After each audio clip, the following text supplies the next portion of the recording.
Hey guys, how's it going? And happy Friday. I hope all of you are doing good.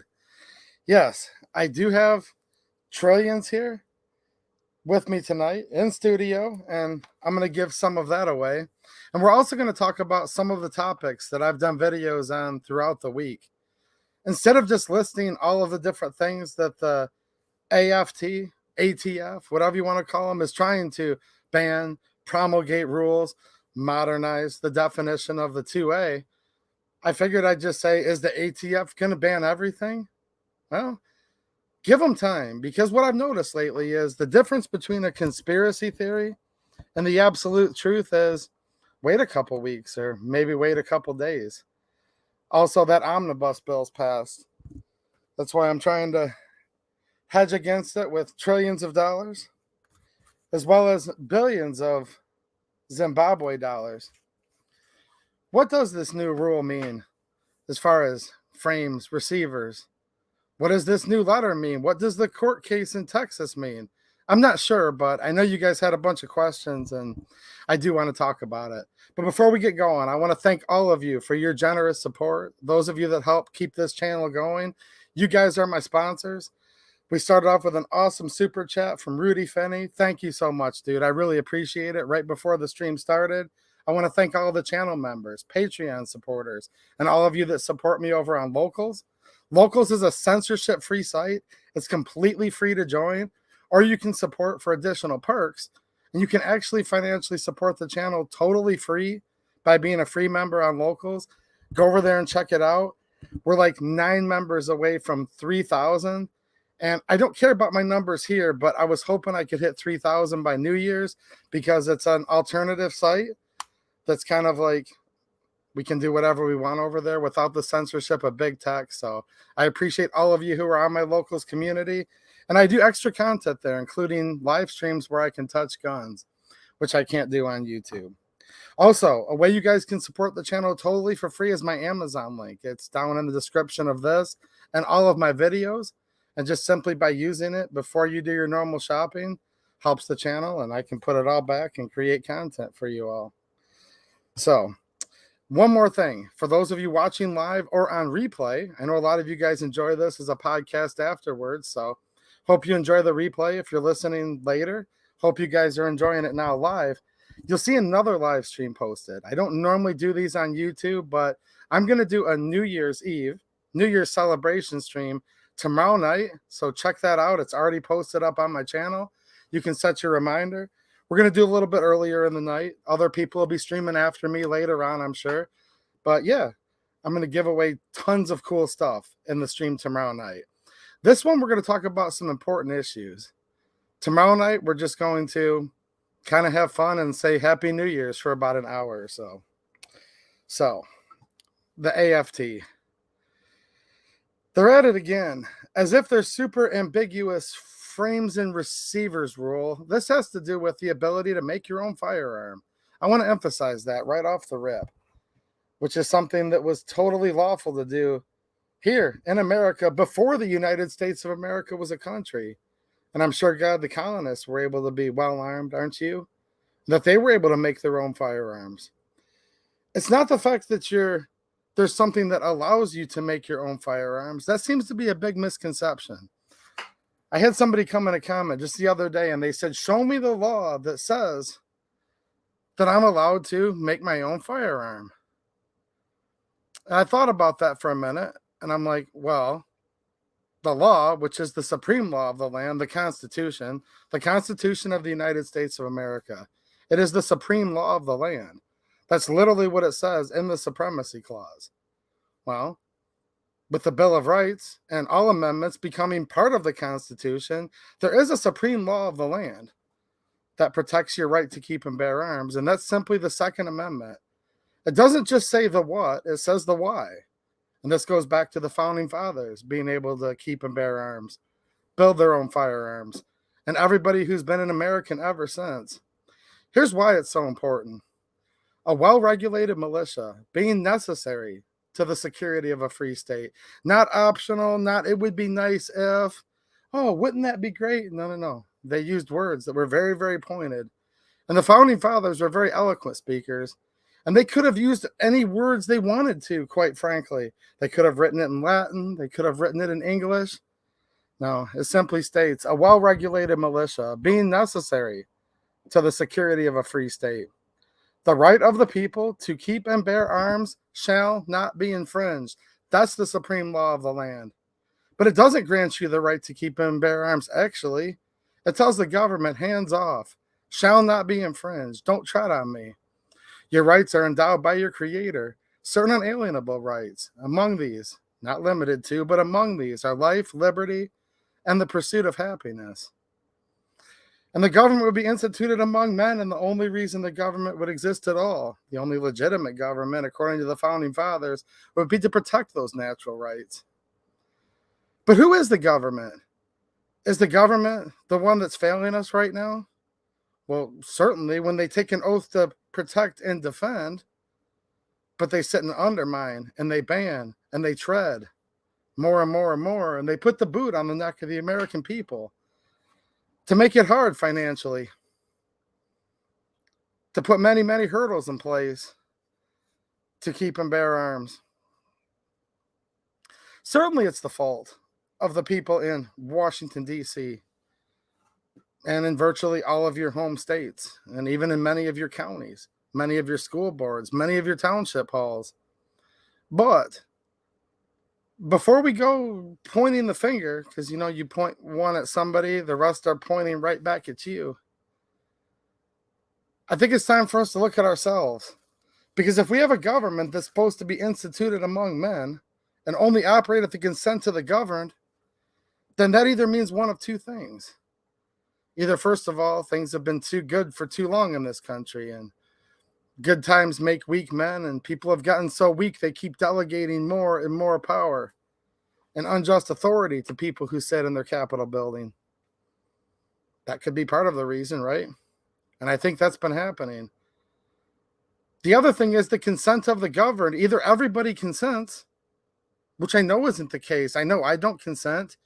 Probably you don't consent. And many, many millions of people, tens of millions of people don't consent to virtually all of this overreach that's going on by bureaucracies, by legislators. However, let's back up one step further to really, really realize what's going on. I talk about this a lot, and I'm going to continue to, because I think it's our only chance, like literally our only chance at taking this country back. People talk about war. People talk about civil war. The Civil War has already started. It's a culture civil war. It's been hot at some points. A lot of times it's a little more cold. But I'm noticing the chasm, the divide in this country growing every day, where there's people who want to destroy America, who hate America, and want to get rid of all of her ideals. And then there's people who still want to be a republic, if we can keep it. And what the true battle is a battle of good versus evil. And evil always has, currently is way too much right now, and always will prevail when good men do nothing. Now, you can join up with the evil forces and you can say, I want to ban every last gun. I want to ban certain guns. I want to inflate the national debt to where we'll never get out of it. I want to bloat the economy with tons and tons of fake currency. You can say, I support all that, and clearly you would be part of the problem. Now, here's the tough part that a lot of us really need to think about. We need to talk to our friends and family about. You can also just sit there and do nothing at all. But the problem with that is, I assure you, for every person that's doing nothing at all, there's another person who lives in this country, in these United States of America, who is actively trying to undermine and destroy our liberty and destroy our country. So you might not be quite as bad as the person who's actively advocating to destroy America and destroy the Second Amendment, and destroy the whole Bill of Rights, but people who do nothing are probably almost as bad. There might be a slight difference, but is it really enough difference that matters? So we can focus on our politicians, and we should, especially on the local level and even on the federal level, because that is the form of government we have. We have a constitutional republic where the House of Representatives has 435 districts throughout these United States, and they're supposed to be in proportion to the population of each state. And those people are supposed to represent you. And in some cases, very few cases, they actually are. Some of you are lucky and have awesome United States representatives. Many of us and most of us and virtually all of us, it seems lately, do not. Same thing with the United States Senate, which is elected a little bit different. It's actually like a straight democracy on the state level.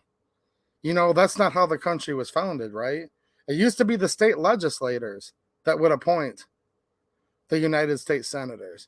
So if you look at it, it was almost like an electoral college, meaning you would vote for all of your state legislators, and then they would cast a vote on the behalf of the people in their state that would represent the people in their state to send 2 people to Washington, 6-year terms. Now, from my reading of history, there was actually lots of problems with that. And it was starting to get to where they were selling Senate seats at the highest bidder. That's the side of the story of the people who wiped out that process and changed it to just a straight democracy vote. Well, I wasn't around in that time. I've read some history and I do understand that was a problem, but the way we're doing it now is a problem too. The fact that our United States senators are elected just en masse. And you basically end up where you have a tyranny of the majority. You could have 2 wolves voting against 1 sheep on what's for dinner. And it seems hopeless sometimes. It also seems hopeless when you vote for the president of the United States. And sometimes you end up electing the former vice president of the United States to sit in the White House. The current former vice president. Let's go Brandon, by the way. According to Time Magazine, Susan Wiki, according to Time Magazine, welcome all of the people that are watching, that work at YouTube. I know you guys enjoy the show. The most fortified, they said. But that wasn't it. It was the most popular and the most fortified of all time. Let's go, Brandon. He doesn't know where he is. He doesn't know who he is. I'll lead an effective strategy to mobilize human denomination of pressure. Is what the leader of the free world said his plan would be. Now, to think you're going to have a decent conversation with him, yeah, that would require the listener to be dumber than the speaker. And if that's the only thing you think you can do to change this country, yeah, just swallow the black pill now. You're in a state of despair. To think you're going to straighten out the United States Senate in one day, probably not going to happen either. However, there's things going on all around you. And sometimes it's time, and it better be time soon. If not, then what? Well, I guess if we lose this republic, a republic, if we can keep it, like Ben Franklin said, we could have 1,000 years of darkness. For you, your children, your children's children, children's children's children's children. It's a long time. Every once in a while, the American people have to step up and say, no, this is our country. There's a lot more of us than you, and we're going to take it back. We believe in this republic, and about the only thing that's going to be able to go over the heads of these politicians who somehow just don't seem to get it yet is to go over their heads and show them a true mandate of the American people. Now, there's many, many issues that you could coalesce behind, this being more of a firearms and Second Amendment channel. That's what I focus on here, although many, many issues are important to me. Talk to your friends who own guns. They're not all going to necessarily be Second Amendment supporters in the same way you are. They're not going to maybe understand or agree with you that your rights were endowed by your creator. And since the government did not give you the right to keep and bear arms, they can't take it away. But we at least need to try to solidify on something, and we better do it real quick. No more gun control. No new gun control. No more expansion of the bureaucratic state. In fact, the bureaucracies need to be shrunk. We shouldn't even have an ATF, in my opinion. They're completely unconstitutional to even exist, because when the supreme law of the land says the right to keep and bear arms shall not be infringed, how could it be possible to even have a group that only exists, as far as the firearms portion of the ATF anyhow, to restrict and to tread and to infringe? It needs to be shrunk down. It needs to be reduced. It needs to be removed, defunded. There's no reason for them to exist at all. They're completely repugnant to the Constitution. And they're repugnant to all of you who believe in the United States of America. And I just saw out of the corner of my eye, thank you so much. Mike McClune just donated 20 memberships. There's no way for me to star that to get to it later. So I wanted to thank you so much, man. Thank you. I really appreciate it, dude. So the ATF, they're a huge problem. Have you let your congressman know lately? They're a huge problem. See, here's what happens sometimes. Because we are looking at a coin. Look, we end up looking at this coin. On the front of it, it says Joe Biden, 2022. And on the back of it, it says 0 cents, United States of America. And you think to yourself, well, here's the Democrats here. Here's the Republicans here. And there's a distinction, but a lot of times when you go to Washington, D.C., it ends up being a distinction without much of a difference. When I think about the Omnibus bill that just passed like a week ago, and 18 Republican United States senators went over and voted exactly the same as Chuck Schumer and Dianne Feinstein and the radical left Democrats. Remember Feinstein? I'm going to date myself by saying this, but I remember when she said it in real time. It was back when we watched the news more than watching it on YouTube or the internet. She said, if I would have had the votes, she said, dang blasted, I didn't have the votes, but if I would have had the votes, this is when the assault weapons ban of 94 came in. For all of you young folk or people that went to public schools, go look it up. There was an assault weapons ban in the United States from 94 to 2004. They put a sunset in there. They promised next time it passes, there'll never be a sunset again. But when that was passing, people were calling her out, and they said, well, that's pretty radical. This is the senior senator from California. They said, that's pretty radical, an assault weapons ban. She said, no. That was my compromise. If I would have had the votes, she said, in the United States Senate, I would have said, Mr. and Mrs. America, turn them all in. That's what Dianne Feinstein said in 1994. Now she's 90, she's 100, she's 200 years old. I don't know. The former vice president said he's been serving in the United States Senate since like 1863. I don't know how long she served. She served 100, she served 150 years in the Senate. But here's the perplexing part. Not that the Democrats voted for it, because they said, well, if we would have had the votes, Mr. and Mrs. America, turn them all in. But she had 18 Republicans come over. Now I say surprised. Very tongue-in-cheek. I should definitely put the air quotes with it. You had senators such as Blunt from Missouri. You had Boozman. You had Capito. You had Collins. You had Cornyn, Cotton, Lindsey Graham, Inhofe, McConnell, Moran, Murkowski, Portman, Romney, Rounds, Shelby, Thune, Wicker, Young. I had my friend Jeremy over here earlier today. He looked at the list. He said, Shelby, Alabama? Come on, Alabama. What's wrong with you? I know. Supposedly the Deep South is pro-Second Amendment. Or at least used to be, or allegedly are. I don't know. South Dakota? Oklahoma? Kansas? Missouri? Arkansas? Tom Cotton. I thought Tom Cotton was a war hero. Anyways. 18 Republicans. It gets pretty frustrating, doesn't it? I want to offer you guys some encouragement. And here's my encouragement. I'm going to go through the AFT, some of the stuff that they're doing. We're going to talk about it because people keep saying a lot of the same stuff, some of the same questions, and it's the same stuff I'm saying too. Here's the thing. We have a mountain. We have a mountain of tyranny right now. Literally. And each one of us is literally just one grain of sand. But when you combine enough grains of sand, you get a handful. You throw a few handfuls down, you could get a bucket full, right? Now, keep in mind, this is going to sound hopeless, but remember, there's tens of millions of us who want this country back, who believe shall not be infringed, and we understand why. Because we want the security of a free state. You start throwing those buckets up, you start to get a little pile. You keep piling onto the pile, and eventually it becomes a mountain. And that's what we're going to have to do. We're going to have to coalesce around shall not be infringed. And this is where you need to start.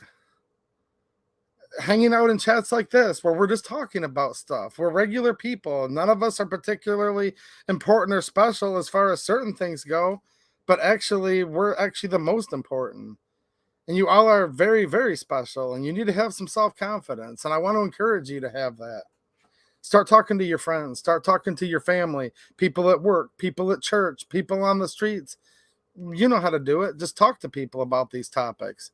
Because until you start talking about it, you can't break the ice. You can't get anything going at all. It's called culture. We need to build a culture that freedom is cool again. Liberty's cool again. We don't want to be like the CCP. We don't want to be what Mitch McConnell wants for the United States Senate. We don't want what Chuck Schumer wants for the United States Senate. Start talking to people about these things. Maybe some of you know a United States veteran. And a lot of you probably are United States veterans, United States Armed Services. Look at them and say, did you know that they voted for an omnibus bill that not only would take a couple of these to pay off $1.7 trillion. I've got trillions here tonight, guys. Look. They voted for a bill that said they want to have the VA make a map. It's called a map, and it's going to pinpoint and document where the veterans are storing their firearms and keeping their firearms. Are you kidding me right now? Some of you might have friends like I do and family members like I do. I obviously don't agree with them on everything politically, but they're still reasonable, decent people. Because they just don't know what's going on so often when they vote or they don't vote. Maybe you know a blue-collar Democrat who might work at one of the auto factories. That's a pretty big deal in Michigan. Not as big as it used to be with the liberal Democrat governor who's trying to scare off businesses in the state, while some of the particularly southern states who actually want to encourage business and economy in their states are stealing a lot of them away. And a lot of it goes even further south into Mexico. But there's still a lot of big three presence. I know a lot of people out there. People who I would consider friends. Again, we don't agree with everything politically, but we don't need to because they vote Democrat. Okay? However, when we talk about the Second Amendment, they're right with me. Shall not be infringed. They own AR-15s. It's America's most popular rifle. It's a sporting rifle. It's a life, liberty, and pursuit of happiness rifle. Well, it's crazy because when you go to Washington and you look at this on this big level that makes your head spin, you think to yourself, well, there's nothing that a Democrat could agree on. And in Washington, D.C., it's crazy. They actually do often coalesce for gun control. But then you get back to the real world, and that's where you all live in, and that's where I live in, and that's where this stuff actually matters. Look at your Democrat friend, look at your Republican friend and say, there's people coming after your AR-15. They're promising it. There's people coming after your pistol stabilizing brace. There's people coming after your, I don't want to say ability because you can't stop the signal, by the way, for all of you printers out there. And people, where there's a will, there's a way. But they want to put big hurdles in between you and being able to build your own firearm. And that's when I've had a lot of normal people say things like, oh, that's BS. There's no way. There's no way. Like, I literally had someone tell me this the other day. And I want you guys to have these conversations and come back in the chat and let everybody know what you're hearing out there. He said, well, I'm sorry. You know, I've got a union job and I know who the union stands for and who they support. But now that I found out they're coming after my guns, I can't vote that way anymore. I can't do that. Nobody's going to be able to come for my guns. Screw that. It's called culture. It's called talking to people. And here's the crazy part. These people running for office on the federal level, certainly, they spend millions of dollars, sometimes approaching hundreds of millions of dollars on these campaigns. And you can actually go around and just talk to people in your regular old conversations. You can go to the gun range with your friends and remind them that you may have been born with some free exercise of your right to keep and bear arms, but that freedom is never more than one generation from going away. We need to talk to young people. We need to talk to old people who are influential figures. You know, a lot of little kids, their parents and their grandparents are their heroes, as they should be. I know a lot of you guys are good parents and good grandparents and aunts and uncles. The United States government now in this omnibus bill is putting a package in where the Department of Education is going to try to teach your kids how their parents should store their firearms. Just think about this for a minute. You go and work. You work your whole life. You have to work way too much because they take so much in taxes. And those tax dollars are now going to try to turn your kids into telling you how you can store firearms, how you can keep and bear arms. It's sad and it's wrong, and that shouldn't be a partisan thing. I'm getting so frustrated with Democrats and Republicans basically equally, especially when it comes to this United States Senate omnibus bill, not always at the local level, and I'm going to talk about that in a minute. But yeah, I'm frustrated with all of them. But there's a lot of people that are frustrated with all of them. It's up to you to talk to people in your hometown that you interact with, people that you interact with online. Some of you may have friends across the country. I know I do, that you met on YouTube. Heck, I'm looking at a couple hundred people that are totally awesome all across the United States. And shout out to the people in Canada. You can't vote for our policies. We can't vote for yours, but I'm even getting a lot of encouragement from people from Canada right now, warning us, telling us what's going to happen, what's going on there. C&T Designs and Arms gifted 5 2-way EDU memberships. Thanks so much, man. I appreciate you, dude. Look, there's something called a self-fulfilling prophecy. If you keep running around saying there's nothing we can do, I'm nobody, you're nobody, it's all rigged, it's all whatever, you're going to lose no matter what.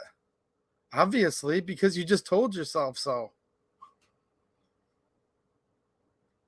Now, this could mean many things.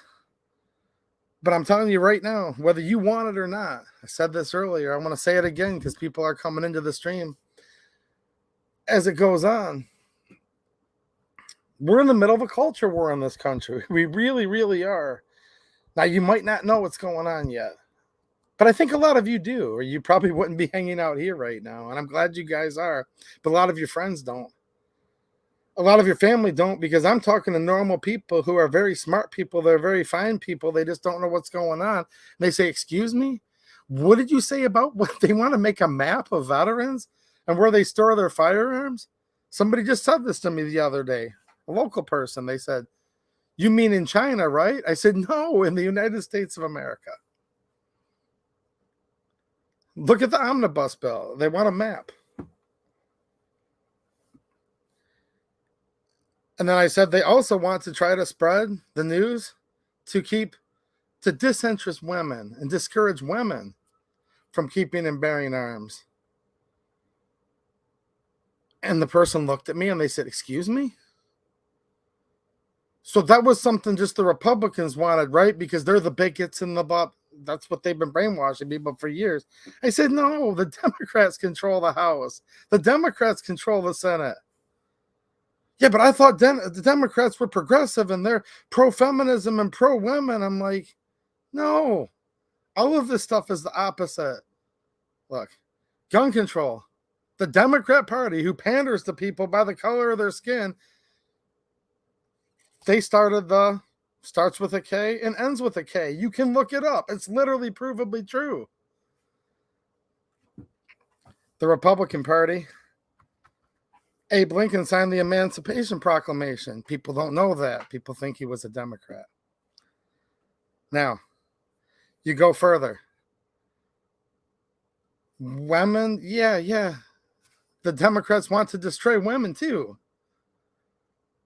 Because all of us have the equal right to keep and bear arms. I don't care if you're an MMA fighter and you're literally the toughest dude in the whole world. There's some pretty tough people that watch my chats, by the way.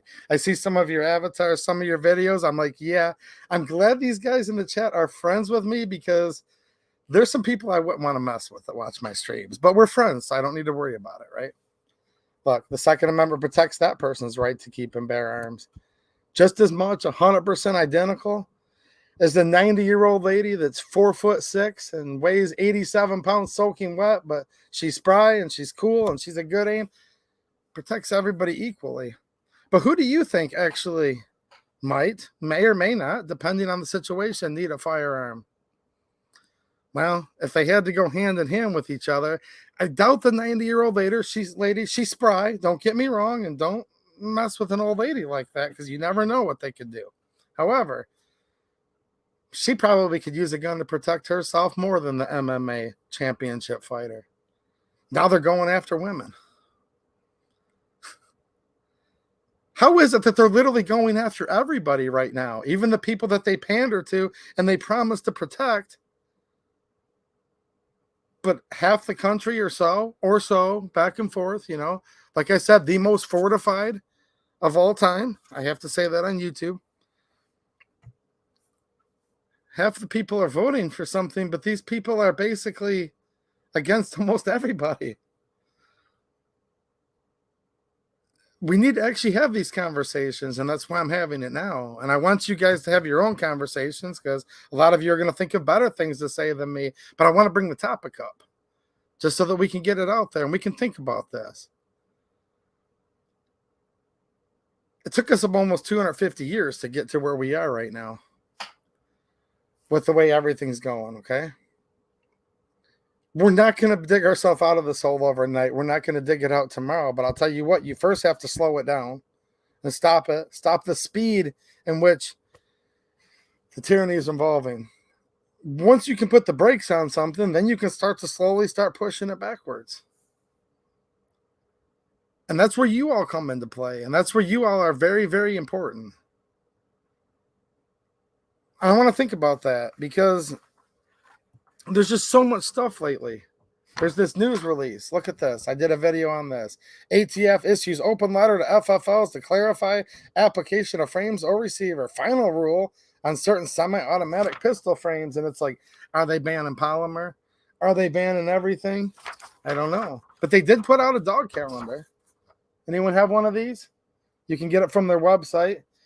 I made a mistake in my video that I did on this, and I said free of charge. Not really. You paid for this. All of us paid for this. It wasn't free. I'm going to read a couple of these super chats, and then I want to go through the news release because people had some questions on it, and I'm not a lawyer, but I might be able to make sense of a little bit of it because it is kind of like it goes in circles, and I'm afraid somebody... Yeah, I'll go through this in just 1 second because there's just so much stuff in here that seems to go in circles and you're sitting there thinking to yourself, what? But just remember, see this coin?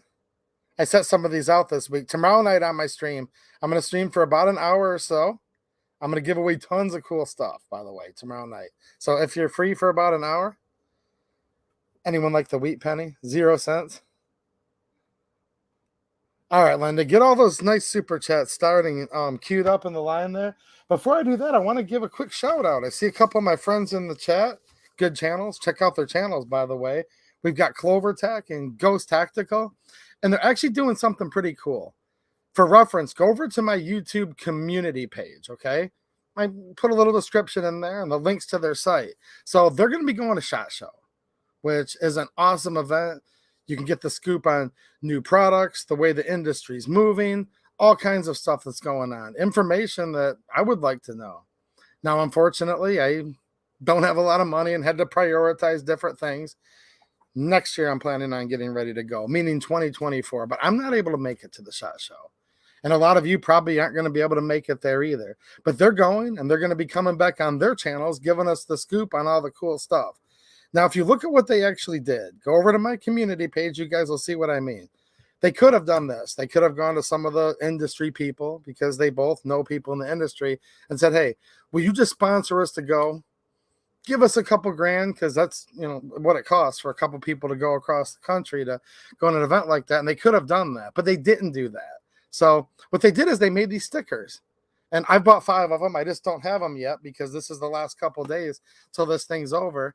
And they're basically just selling stickers. You buy a sticker, you're guaranteed to get the sticker from them. They're going to hand sign them and number them. And that way you're funding. But here's the kicker. Instead of them just taking the money from the industry, they put it all in a big kitty. Go over to the post, click on Clover's website. You'll see exactly what I'm talking about. and then you guys will get a chance at like this huge pot of stuff. So I thought that was a really cool way. And if you guys really look how many, you could call them, we're not going to call them tickets, we're calling them stickers. The stickers, it's an entry, you know what I mean? And if you look at that prize package and look what an entry is, and look that it's only limited to 200, yeah, your odds are better than going and playing the local lottery, and it helps a couple of good channels. So definitely check that out. Instead of me going through and giving you all the terms and details here, it's all right there on my community post, including the link, and definitely check it out. I like that they did that, because trust me, they literally could have just said, hey, XYZ companies, give us $50, give us $100 a piece. They could have got that, still gone to the show for their channels, for their viewers, but they did something much cooler that's going to give back to a couple very, very lucky people. Go over there and look at it. You guys will see what I'm talking about. I bought 5 myself, which gives me 6 entries. First of all, I hope I win. If I can't win, if I don't get drawn, hopefully one of you guys watching right now does. So definitely check it out for sure. I like what they did, thinking about their viewers and thinking about the community for sure. All right, what do I have here, Linda?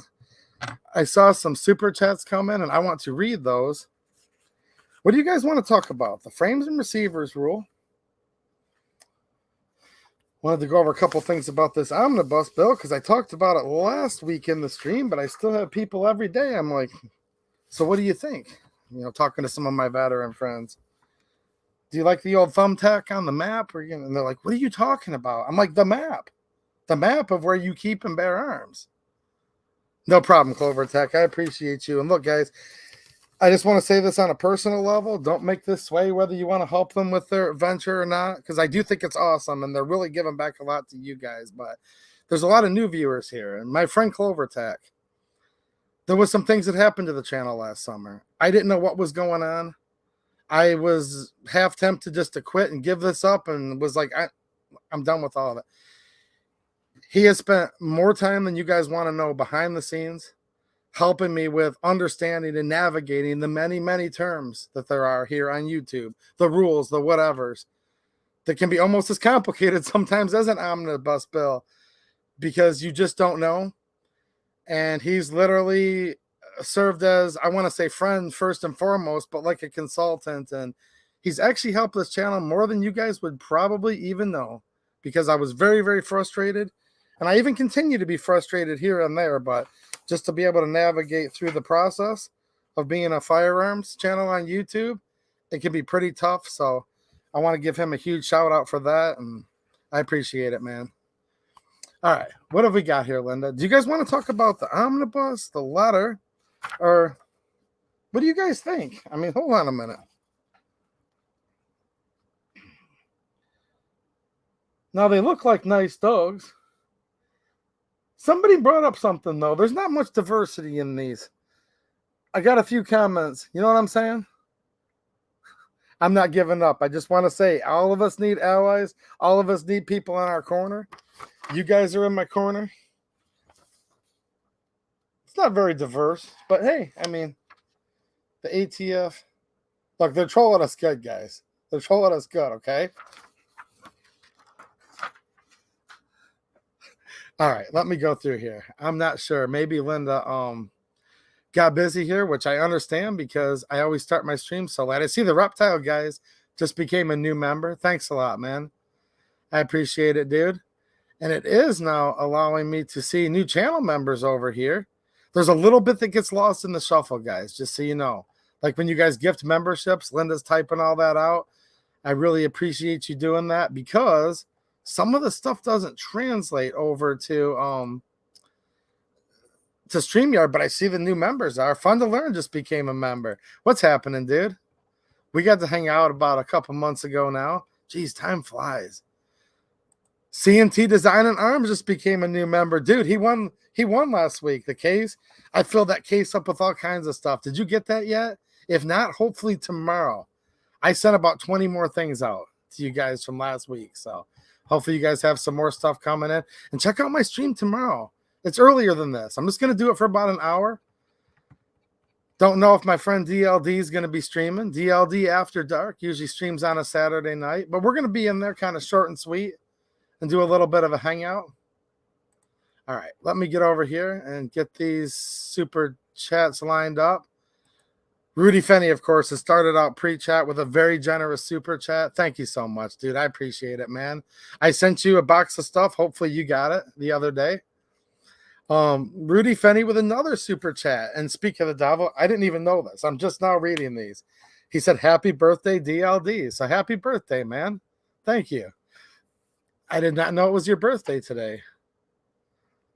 And there you go. Thanks for another super chat, Rudy. I appreciate your generosity, man. DLD After Dark, thanks for the super chat. He said, wow, Mike McClune gifted 20 2A Edu channel memberships. That's crazy. I'm going to do another channel members only stream soon for some of you guys, just as a little extra. 2A is absolute. Thank you for the super chat. I appreciate it. Says, do you think the left will implement gun confiscation for all citizens and take 2A out of the Constitution? Not that I'll comply, just curious. Look, here's the answer. When this country was founded, and I want to remind all of you of this, and you need to remind your friends and family of this. It's very, very important. We have to do something, guys. We have to do a lot, actually, but it starts with us. And it actually can end with us, too. That's the beauty. You guys are very, very important. I want you to realize that. Look, when this country was founded, Ben Franklin was asked by a woman, sir, do we have a monarchy or a republic? He said a republic, and if he said a republic, but if and only if you can keep it. Now, he meant that generation then, and he meant the 25 generations since, and he means you right now. So, do we have a Second Amendment that protects our natural right to keep and bear arms? The answer is 2A absolute, and all of the awesome people watching right now, only if you can keep it, and only if the rest of the American people can keep it, which on the converse obviously means, yeah, they're going to try to take it away. Yeah, they'll try to write it out of the Constitution, only if we let them. Only if we, the people, let them, because do we have any rights at all if we're not willing to stand up for them? Yes, but we want the free exercise of rights. A well-regulated militia being necessary to the security of a free state. We want to be secure. We want to be free. So the answer is, it's up to us. Are they going to attempt to do all that? Absolutely. It used to be that they used to kind of cower and hide behind it and say, well, I support the Second Amendment, but and ain't no one coming for your guns. The former vice president said, look, he was literally interviewed, and I did a video on this a couple of years ago now almost. And I played it in a stream a few weeks back. Some of you might remember that. They are coming for your guns. And he was being interviewed by Anderson Cooper of CNN. There's a real beauty. Now, when I say real beauty sometimes on here, I mean in a different kind of way. He said, are you going to ban guns? And he said, yes, if it's an assault weapon. Then you find out what assault weapon means, and it means virtually all semi-automatic guns. Do you guys remember HR 1808? I brought it back out of the dust here. This would have to be introduced again in the next session. But look, 117th Congress, first session. This was HR 1808. Now, if you still think ain't nobody coming for your guns, I mean, this included shotguns and, I mean,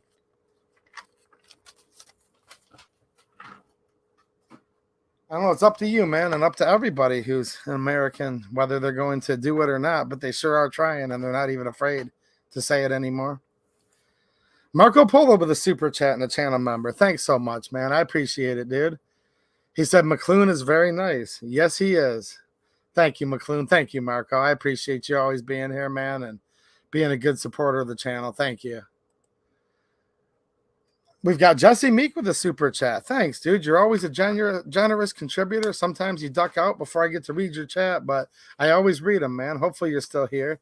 He said, just sending some support. Keep up the great work. Well, thanks, dude. I appreciate you, man, and don't leave me another super chat to say this. You know, I read the chats afterwards, guys. Everything you guys are saying, I'm going to read it all this weekend, and that's why I keep coming back, because there's so many awesome people. When you guys wonder, like, how do I know? Well, because I read all the chats. But chime in. What do you think? You're a veteran. What the map that the VA is going to make to show where the veterans are storing their guns? What do you think about that, dude? I've got piles of, look right here. This is off the GOA's website. Funding for VA to maintain gun storage maps to keep tabs on where veterans keep guns. What do you think about that, Jesse? I'll read the chat later on, man. See what you have to say about it. Hattori Hanzo, what's happening, man? Are you a Michigan man or former Michigan man? Well, former Michigan man, but you still got some ties here. With the 762 super chat. Thanks, man. We'll go with 762 by 39. I got some 54R on tap, too, though. You know what I mean? Always some 54R nearby. Great round. So salute to the good work you have been doing. Well, thanks, man. I appreciate your encouragement, dude, and keep your chin up. I know you've got issues in your state right now, too. All right, what have we got next? Reptile Guys, what's happening, dude? How you doing, man? Thanks for the super chat. Longtime channel supporter. Nice hat, by the way, dude. I'm wearing this one right now, but this might look familiar. See, Reptile Guys. Shout out to the hat. He says, you're my boy, Blue. Thanks again for always being positive and helping us point our frustrations in the right direction. Here's the thing. You guys are like pretty smart people, and you're very, very important. That's why I'm just trying to get the conversation going, because there's just so much right now where it's, what are we going to do about the former vice president? He's a popular one. Let's go, Brandon.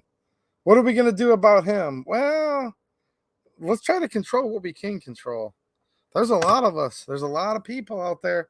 I'm telling you, there's lots of patriots, lots of good people, lots of smart people. And you guys are very smart. You guys know how to talk to people. I'm just trying to get stuff in the right direction as much as I can, you know. Nazrene's Music with a super chat. Thank you. I appreciate it. As an Egyptian immigrant, the United States is the best country in the world. We must defend our liberties. And thank you so much for that encouragement. Look, I've said this so many times in my streams, and I'm going to say it again for Nazrene and for everybody. Look, there's many, many fine people in every country of the world.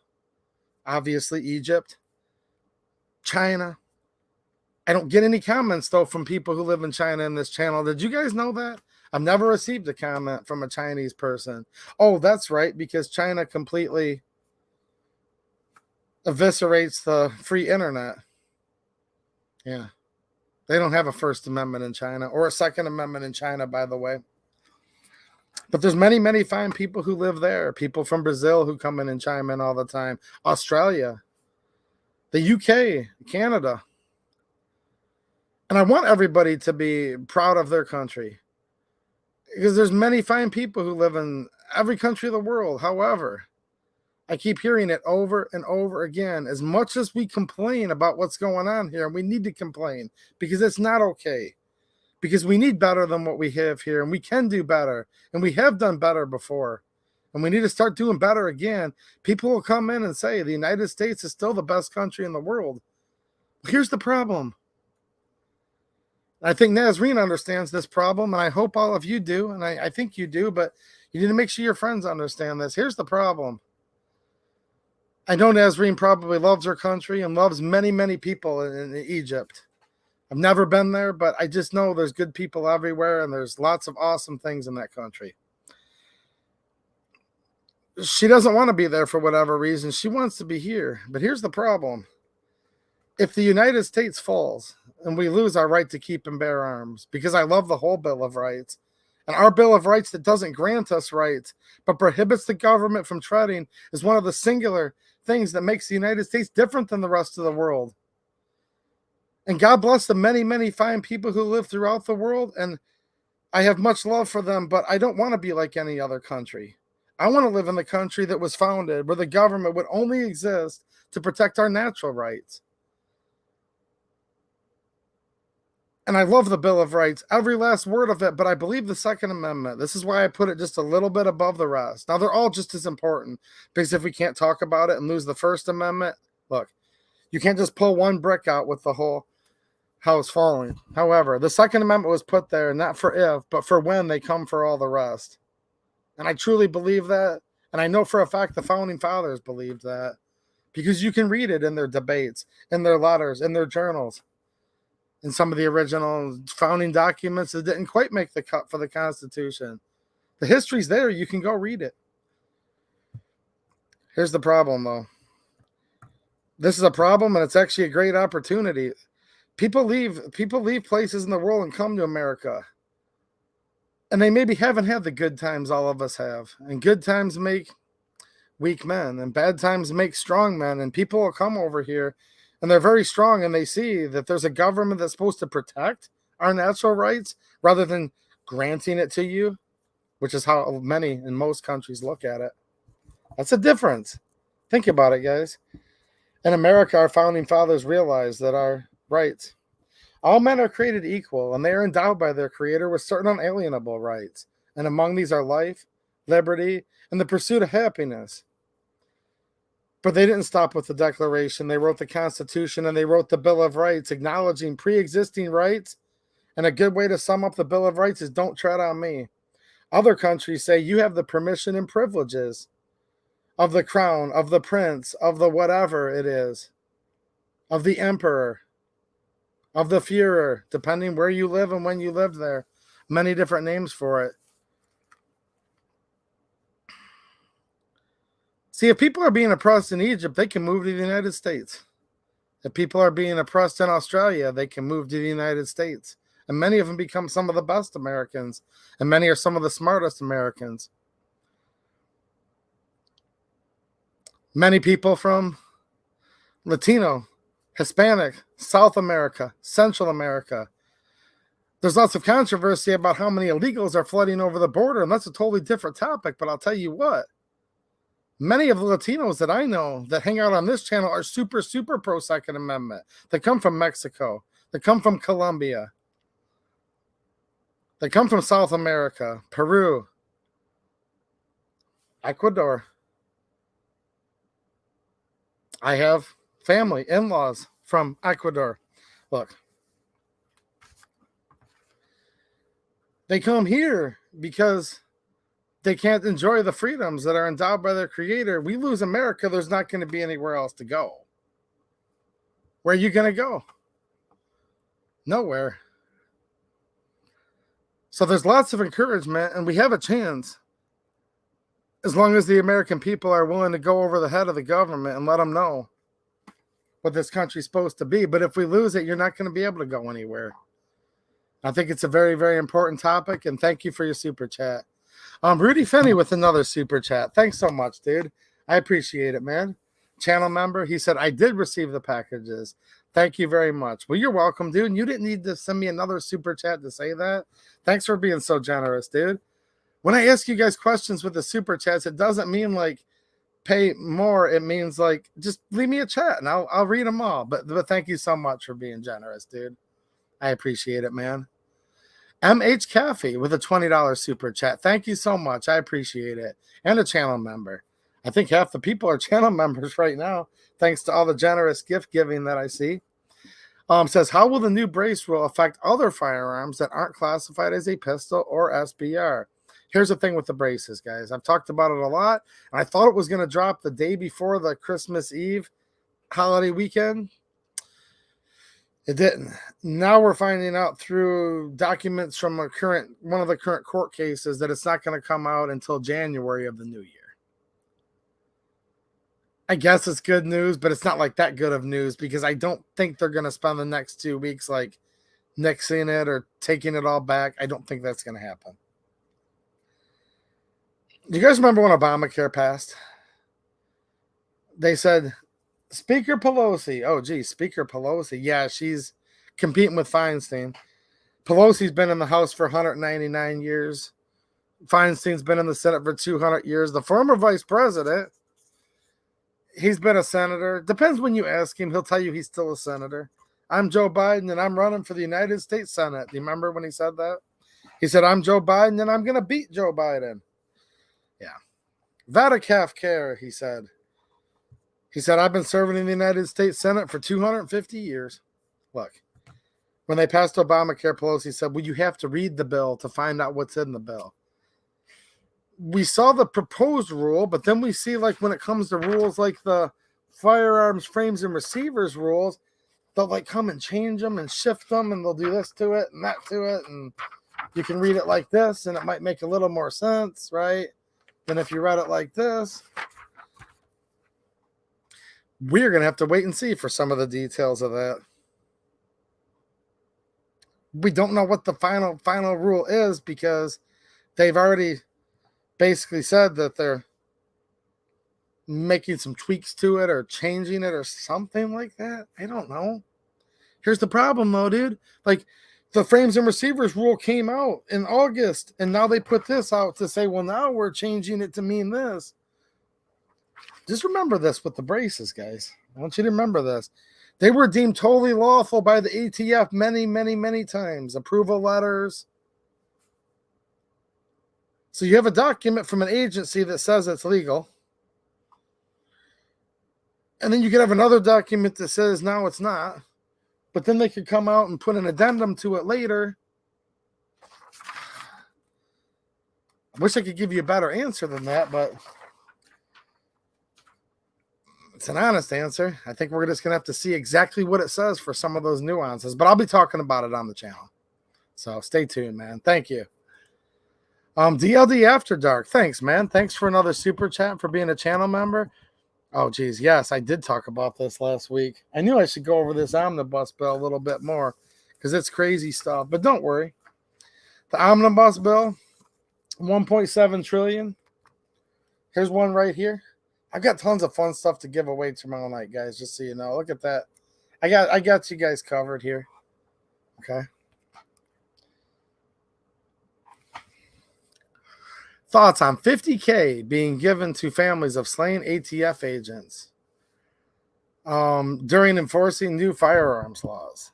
The fact they are planning, that's very troubling. Yeah, mentioned it last week. I'm going to say it again. It's kind of crazy because apparently for the first time, the AFT, look at all these documents. Every time I go through here, look what I keep coming back to. They're trolling us.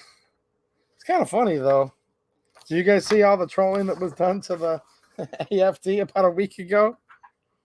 They changed they changed it to where it would say AFT, gay bar, dog specialist, all of that. Like when you go to the Google listings, it's a big thing that hit the internet last week. I'm trying to put together a video for it. It's just hard, and it might be out of my league, but I've been trying to work on one. Anyways. New annual compensation for families of deceased ATF agents could be an indication of upcoming gun confiscation. Could be. Yeah, I don't know, man. Craziness. Thanks for the super chat, dude. And happy birthday, if from what I read from other people is correct. Linda, are you still there? Will you do me a favor? I'm going to give away a bunch of cool stuff in the stream tomorrow night, but I want to hook up some people that love me super chats tonight. The email address, Linda, I'll type this in, of 2aeduperks@gmail. If you left a super chat tonight, just email me. I'll need your address so I know. I'll send you guys $1 trillion. Anyone that left me a super chat tonight, I'll send you one of these. These are a good conversation piece to think about. United States, $1 trillion. Just as a way to spread some holiday cheer to you guys. Tell me your YouTube name, just so I can check it out. I can't afford to give one of these away to the thousands of people who might end up watching the stream, but everyone that left me a super chat, if you think one of these would be fun, you can have conversation starter with friends and family. Email 2aeduperks@gmail, and I'll just obviously need your address and send me your YouTube name, because I think these are pretty fun. I bought enough to go around. Like I said, you think these 18 turncoat Republicans and Pelosi and Schumer have anything over on me? Yeah. I'm kind of stacked pretty deep with trillions, so they're a good conversation starter. Ghost Tactical with a super chat. Thanks, man. He said, thanks, bro. Well, you're welcome, dude. I think it's really cool what you and Ghost are doing with, you know what I'm saying? I hope I got that right, but I know you guys could have just had people just straight up sponsor you and accomplished your goal of being able to get there, but you actually did it a clever way where your viewers are going to have a chance at pretty good odds, guys. I'm serious. Go look at my community post. If you just want to support a couple good dudes that are out there fighting the good fight, awesome. Or if you just want to literally look at it from a selfish perspective, it's pretty good odds. I definitely joined in on it. You're welcome, dude. Take it easy, man. Shout out to the Ghost Tactical channel. The link's in that community post. Denny's plant-based journey. What's happening, dude? How you doing, man? Shout out to you and your channel. Hope you're doing good. He said, thanks for a great year of streams, vids, reviews, history, and so much more. You're welcome, dude. Thank you. I've got Christmas Lammy out just for, it's not Christmas anymore, but kind of till the new year. We're still being a little festive, and tomorrow night's stream is just going to be like a, hey, what's going on? Who wants this? I've got that. I've got a bunch of cool stuff planned for tomorrow night. But I appreciate your encouragement, dude. You've been a supporter for a long time, and I'm glad you're here, dude. Thank you. Pete Grigley. Pete Grigley, I think I said that right, with a nice beehive there with a $20 super chat. Thanks so much, dude. He said, when is our community going to stop bickering, stick together, stand up, and say enough's enough? Look, dude, that's what I'm trying to talk about tonight. I don't know the exact answer, and I know you probably don't either, but look, let's disagree on 99 things, but if we can just come together and agree on one thing, shall not be infringed, that covers all of the guns that we like, right? ATF making rules is a line crossed. I know. Constitution is waiting on the people. To overthrow a tyrannical government, we need organization. And look, guys, there's many ways to institute a government that you feel will be most effective in protecting your safety and happiness. No matter where it ends. It has to start, though, with conversations. It has to start with some form of camaraderie, encouragement. And I'm going to talk about some of the things I'm doing right now, besides just talking to people to offer some encouragement for all of you guys. Some stuff that I'm going to be doing specifically in the state of Michigan here, but that all of you can kind of think about for your home states, for your hometown. Thank you for the super chat. I appreciate it, dude. It looks like MH Caffey became a channel member. I'm just scrolling through here. Are you caught up on all the starring of stuff, Linda? I'm trying to scroll through this long chat here. Wow, lots of chat. I'm going to have a good time reading this over the weekend, and I always do. I definitely appreciate you guys all being here talking about stuff. I mean, somebody's got to have better ideas than me, but I'm trying to keep the conversation going, trying to talk. Look, guys, I literally think there's a chance, but not like, ha, we can just do nothing and we'll be okay, because we're in trouble. There's lots of stuff going on right now. We have this rules. ATF rules. Frames and receivers. Okay. So they put out a long rule. It was long. It was convoluted. It made it to where lawyers looked through it. People looked through it. Everybody looked through it. They still weren't quite sure what it meant. But I think that's on purpose, or it just shows you the lowest common denominator often goes and works for the government, writing rules that have full force and effect of law. And yeah, so at the end of the day, it's like, well, what's this even mean? Well, after everybody kind of went through and sorted things out a little bit and rehashed it, it was decided, again, not by me, not whatever, the consensus was, I'll just say in air quotes, that if you had certain we'll call them P80s or Polymer 80 or just different places like that, because they go after a couple of them by name in this letter, that as long as you just sold the piece of plastic, which is not a firearm, it doesn't meet the definition of firearm. Firearm has a crystal clear definition. We're looking at the National Firearms Act and then the Gun Control Act when it comes to this, the GCA 1968. It says what it is, and it's very, very clear what it is. There is no ambiguity for them to interpret, make rules on, in my opinion. And I think in almost any reasonable person's opinion, and no matter how you shake it, it's just not a firearm. Now, they're trying to get it to where under the readily convertible part. But then they went ahead in that ruling that they put on August and said if you spent like 60 hours in a fully equipped and staffed machine shop and could convert, then it was readily convertible. Now, hold on a minute. You could have just a chunk of anything, steel, wood, polymer, plastic, whatever. You give a machine shop, an equipped machine shop, 60 hours, they can build about anything out of just a chunk of steel. I'm thinking of when I went to PSA, right? Where they actually, when I say they make their ARs, make their AKs, they make, okay? Like the forged trunnion on my PSA GF3 and now my new GF4 that I teased a little bit in a post the other day. Forging for the trunnion comes in. It's a forged trunnion. And it gets machined by a CNC machine, right? A mill. I'm sitting there thinking to myself, like, what do you mean? You mean like 60 seconds? A fully equipped machine shop.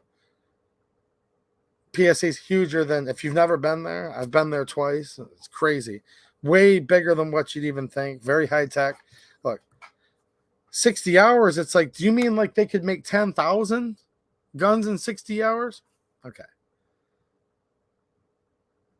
That's how preposterous it was. The original rule is, I shouldn't say was, is. But then the consensus became, well, hold on, if it's just a chunk of plastic, and we're talking about specifically with, we'll call them Glock style lowers, for lack of a better word, not associated with that company, but that's just what we collectively kind of call this stuff, right? Okay. Or G-Lock, as a lot of the younger folks call them. Now, they said if you had it with the jig, it's called, and with the bits, and certainly with instructions, that would fall under readily convertible. They said you can do it in a minute. You can do it in seconds. But then they also said previously in the rule that, like, if it was 60 hours in a machine shop, yeah, I digress. Fully staffed and equipped machine shop, how many thousands do they want to build in 60 hours?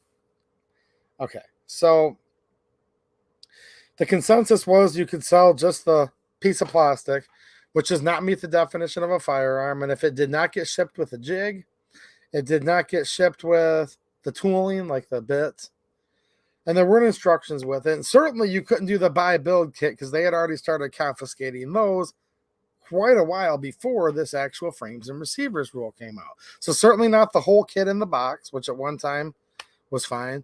But just keep in mind, this is all ridiculous because at one time before 1934, you could buy a fully assembled, functional, and ready to go Tommy gun, Thompson submachine gun, 45 ACP. Oh, yeah. You could buy that and it would just get shipped right to your house, no background check. And we were freer then and we were safer then and there was less shootings then, quite frankly. Now, after people had said, okay, places such as Polymer 80, Lone Wolf, and it says, and similar striker fired pistol frames, they could sell it to you. At least that's what I want to say everybody, I'm using air quotes, everybody came to the consensus of, and then you'd have to buy the jig at another place, the drill bit at maybe another place, the instructions you'd have to. So what they started doing is there started being places where they would sell, we only sell jigs. Another place would say we only sell just the piece of plastic. I don't even think it's fair to call them receivers. This 80% receiver thing is really a made-up term. The ATF has promulgated and said, well, once you go beyond this little magic line that they arbitrarily made up, it basically goes from nothing at all to immediately it's a firearm. I don't know if you guys know that. But if you have one of these so-called 80s, and I want to use the word so-called 80 because it was a term that was made up, and I understand why, because you have to call it something. Because if you just call it the whatchamajigger, you might get it confused with the other whatchamajigger, right? Okay. So there's this magic line, but it doesn't have to. It's either, but according to the law, but then the ATF, as they promulgate and quite frankly bastardize the law, right? There's this line in the sand where it's like, okay, you can't have this part machined off. You can't have these holes drilled. I don't know if you guys know this or not, But there's tabs that you have to. It's called tabs on these P80s. There's holes. If you just took and started to even dimple the first hole. Now, when I say dimple, I mean like you took your drill bit and just stopped where you could barely see a witness mark. Notice I didn't say drill all the way through. You put a witness hole and you literally just go, okay? It's called dimpling it. Instantly, it's a firearm, according to the ATF. That quick. I'm being serious, according to them. So people are like, okay, it's a pain in the butt, but we'll have to buy the piece of plastic because, again, it's not an 80% firearm. It's just not a firearm at all. It's just not a firearm at all. That's okay. Just like this. This is a chamber flag. This is not a firearm. Okay. 60 hours in a machine shop? I don't know. I mean, 60 hours in a machine shop. See this tape measure? 60 hours in a machine shop. I mean, some of you guys are machinists. Have you guys been to a machine shop? You know what I mean. I'm not one, but I've played one on YouTube before, an observer. I don't actually do any machining, but I've been an observer. Okay, look. Now they're coming out saying it doesn't need to come with the kit or the tooling or the instructions, just this piece of plastic that is simply not a firearm. Is maybe a firearm and stuff, but not 100%.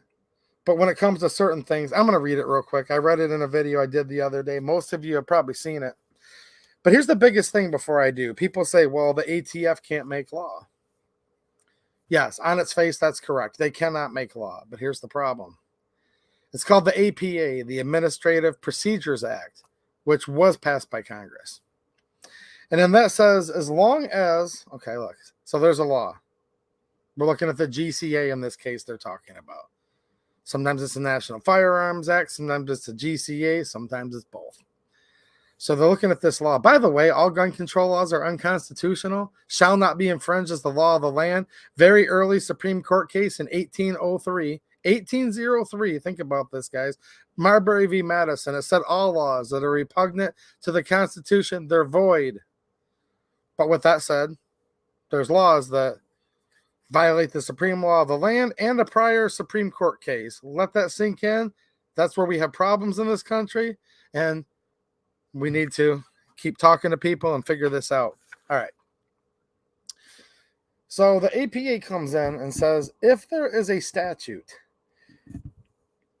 Congress is now going to put these different 3-letter, 4-letter agencies. It could be the EPA. I think it's crazy with the EPA v. West Virginia case that was decided against the EPA in the Supreme Court. I think it's crazy we're even talking about this anymore, but somehow that hasn't been enjoined to apply to the ATF yet, apparently. Hopefully soon, but I guess not yet. Okay.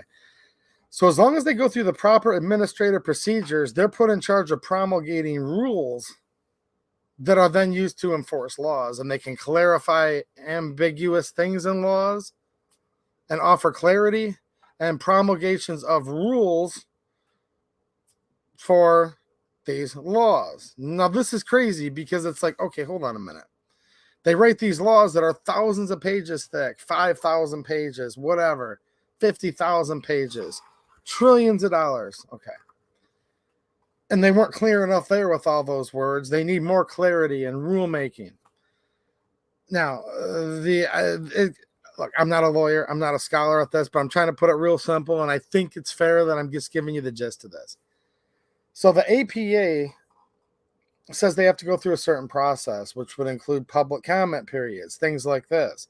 Now, I would note a lot of times they're happening under an emergency exception, and they just bypass everything. Don't forget that. When it's a, quote, emergency, then, I mean, look what happened with the last couple of years and all the emergencies where they said, you don't have the right to assemble. You don't have the right to go to church. So just remember, all it takes is a little or a whatever, and then they can throw everything out the window because it's an emergency. But I digress. And people say, well, hold on a minute. So Congress gave them the authority to make rules. Yes, actually. Go figure. People say, but it's not a law. And technically it's not. And I want to make a distinction between the two. However, they make these rules, and these have been challenged in the courts over the years and said, well, hold on a minute. Just because an agency made this rule upon a law, what's the effect? Well, there's a couple cases you can look at. You can look at the Supreme Court case, Perez v. Mortgage Bankers. And to put it very simply put, nothing's this simple. I encourage you to read it all on your own if you want to later. That's where we get the whole full force and effect of law. So Perez v. Mortgage Bankers, there was a couple lower circuit court cases. One of them was to do with one of the veterans groups, but they got enjoined and it became Perez v. Mortgage Bankers in the United States Supreme Court. And they decided that, yes, these rules that are promulgated, as long as they're promulgated in accordance to the Administrative Procedures Act, hold full force and effect of law. So, yes, I think it's a distinction that matters in one hand. I really do. And I want you guys to weigh in on this. No, only Congress can make law. That's what the Constitution says. But we can't cherry pick. The Constitution also says the right to keep and bear arms shall not be infringed. And we have over 20,000 federal gun control laws and regulations. We should look at the Constitution as the supreme law of the land. That's why I do these streams, to try to encourage all of us to change the culture and the will of the people to take the intent of this country back. It's very, very important. However, in a world where it says shall not be infringed, we have all these gun control laws. And also in a world where it says only Congress makes law, yes, they do, but they passed a law that says they've delegated their authorities excuse me, for promulgation of rules and clarifications and all of this. And then we have a Supreme Court case that says these rules have full force and effect of law. So yes, Congress only makes laws. Yes. Shall not be infringed. Yes. And that's the way it should be. But 20,000 gun control laws. Congress makes law, but except for, do they? Because what's the difference between a law and a rule that holds full force and effect of a law? If you guys can hash it out, let me know. I've noticed a lot of people saying, this just doesn't apply to me. It doesn't do anything. It's not whatever. Well, okay, but they have dogs. They have officers. They just increased their budget by another 14%. See this? Randy Weaver's dog. I mean, I don't need to keep talking. I think you guys know what I'm talking about. Okay. You violate this, you could have armed men come to your house or business or wherever. Okay. Enforcing a rule. Now, this is a letter, but it's a letter pertaining to a final rule. It says Final Rule 2021-05F. That's been deemed by the courts full force and effective law. The problem's systemic. The problem's deep. That's why I said it's going to take the American people going over their head. Now, look, don't just sit there and think to yourself, like, look, if you want to dismiss this in one hand, I'm all with you and say, this is BS. This isn't the way it should be. This is crazy. Only Congress makes law. And only a republic if we can keep it. Just remember that. That's what Ben Franklin said. He knew that this was going to happen. So did Thomas Jefferson. Now, dismiss it meaning like, yeah, they shouldn't have authority. They're not the supreme law of the land. That's fine, and I agree with that sentiment. But don't just sit there and put your head in the sand and immediately say, nope, doesn't apply to me. These guys are nobodies. They can't do anything about it. They won't do anything about it. I just want to inform you guys again. I don't want to give these guys any credence either. I've said 3 or 4 times tonight, I do not want them to exist. I believe they're repugnant to the Constitution. Now, they have guns and they have dogs and they have connections to the Department of Justice and they convene grand juries and a grand jury can indict a ham sandwich. And look, like if you literally saw like a 2-year-old walk up to you and you thought they wanted to fight, you might dismiss them outright because they probably couldn't do anything to you, and they probably couldn't. But don't dismiss these guys like that and say, oh, well, let's just ignore it and pretend they don't exist because they don't exist. I'm just telling you, regardless whether they should exist, which I've made my point very clear on that, they do. And they have guns, and they have more guns and guns. And in my opinion, they want to be the only people that do have guns. You know what I'm saying? All right. So they made this rule. Now they're offering clarification. Hold on a minute. Let me cool you down by putting your hand on a hot stove burner that's glowing red hot. When these guys say they're going to clarify something, it usually ends up getting clarified about as clear as mud. You know what I'm saying? Don't forget those thumbs up. Our friend Fire Router's reminding us real quick here. Clarify for us, Papa Government. My friend, shout out to the Band Talk channel. What's happening, dude? Nice to see you, man. He'll be streaming tonight, I assume, right? All right. So, the Bureau of Alcohol, Tobacco, Firearms, and Explosives issued an open letter today to all federal firearms licensees. But hold on. Don't say, oh, but hold on. Look, why are you all trying to find loopholes so much? Not necessarily you guys watching right now, but just people. Guys, the only loophole is the American people. We need to coalesce. We need to say enough is enough. We need to get behind some of the good people in public office. If there aren't any good ones, you need to run yourself. We need to talk to people. When enough people say no, look at prohibition. Look at the $600 IRS 1099 for people who freelance or have side hustles. It was supposed to start the beginning of last year. Enough people complained on the internet. No, I'm being serious. Go look this up. Enough people complained on the internet, and they just announced 2 days ago retroactive back. No, we're actually not going to do that for 2022. When it came to that, enough people were willing to coalesce and from doing videos and writing letters on the internet. Now they're going to do it next year, allegedly. Who knows, though, if enough people... Look, it's a really small example. If you guys don't believe me, and I want you to look this up because I don't want you to be blackpilled and say, we can't make a difference. We can't do anything. No, look, 2 days ago, they just came out and said, we are actually going to forgo retroactively back, and we're not going to do that. Now, this is not tax advice, not legal advice. I'm not an accountant. I just want to let you guys know what I'm talking about so you can look it up. Enough people complained on the internet, and they actually took back something. A lot more people need to start complaining in a lot more places with this stuff. Okay. But I digress here. They sent an open letter. They're going to tell you in a few minutes that it's not just for FFLs. It's actually for you too.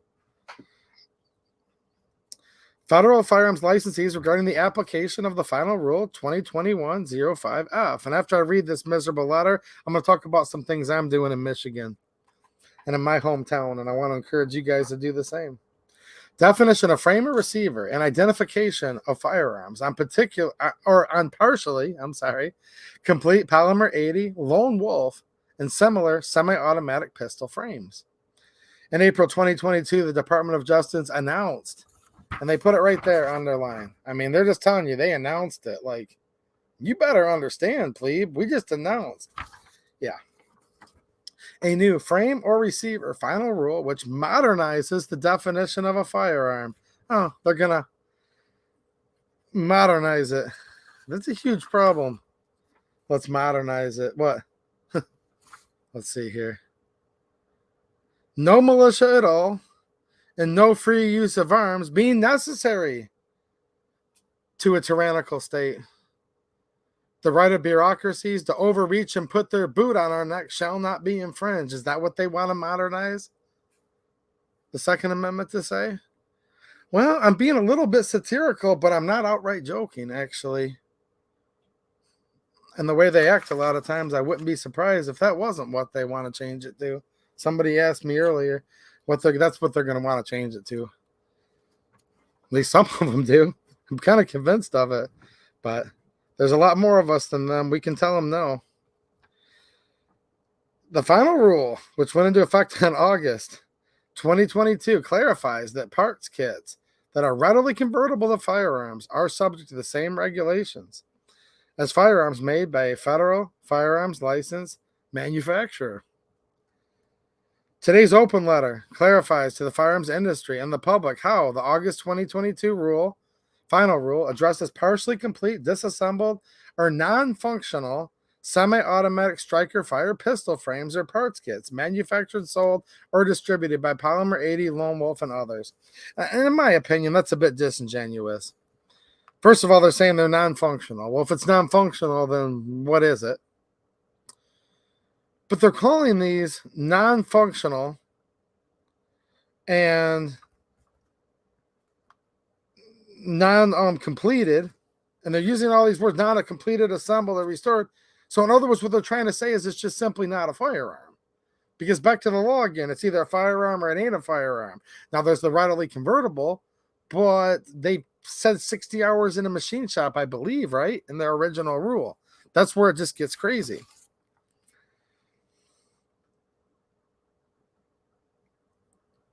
Okay, so partially complete, Polymer 80, Lone Wolf, and similar striker-fired semi-automatic pistol frames, including but not limited to those sold within parts kits, are regulated by the Gun Control Act because they have reached a stage of manufacture where they may readily be completed, assembled, restored, or otherwise converted to a functional frame. Okay, the definition readily applies to each classification. This is where the change is. It applies to each classification of a partially complete frame or receiver under this rule, whether sold alone. So this is what I mean now. Now they're saying just the piece of plastic, whether sold alone or as a part of a kit. Therefore, even without any associated templates, jigs, molds, equipment, tools, instructions, guides, or marketing materials, these partially complete pistol frames are frames and firearms as defined in the GCA and its implementing regulations. So hold on a minute. Because something is readily convertible to something, allegedly, that means it is actually something? There's a potential, and I say potential with a big, just wait another day, week, month, year, if this keeps going. Very, very slippery slope here, because any firearm could become an NFA firearm, if you know what I mean. Very easily, readily convertible. Look at barrel lengths. Does a hacksaw exist? Thanks for all the awesome chat, guys. So many more of you than me, but I'm going to read every one of them. I appreciate all of your encouragement I'm seeing out of the corner of my eye. That's why I'm on here every week, is because of you guys. Look, now if something is readily convertible, therefore it is. Am I the only one that's reading that this way? Let me know if I'm wrong. The definition of readily applies to each classification of a partially complete frame or receiver under this rule, whether it's sold alone or with the kitchen sink. Okay, but then it says afterwards right here, these partially complete pistol frames are frames, quote, and firearms as defined by the GCA and its implementing regulations. So I would argue a hacksaw through a barrel would be faster than completing one of these.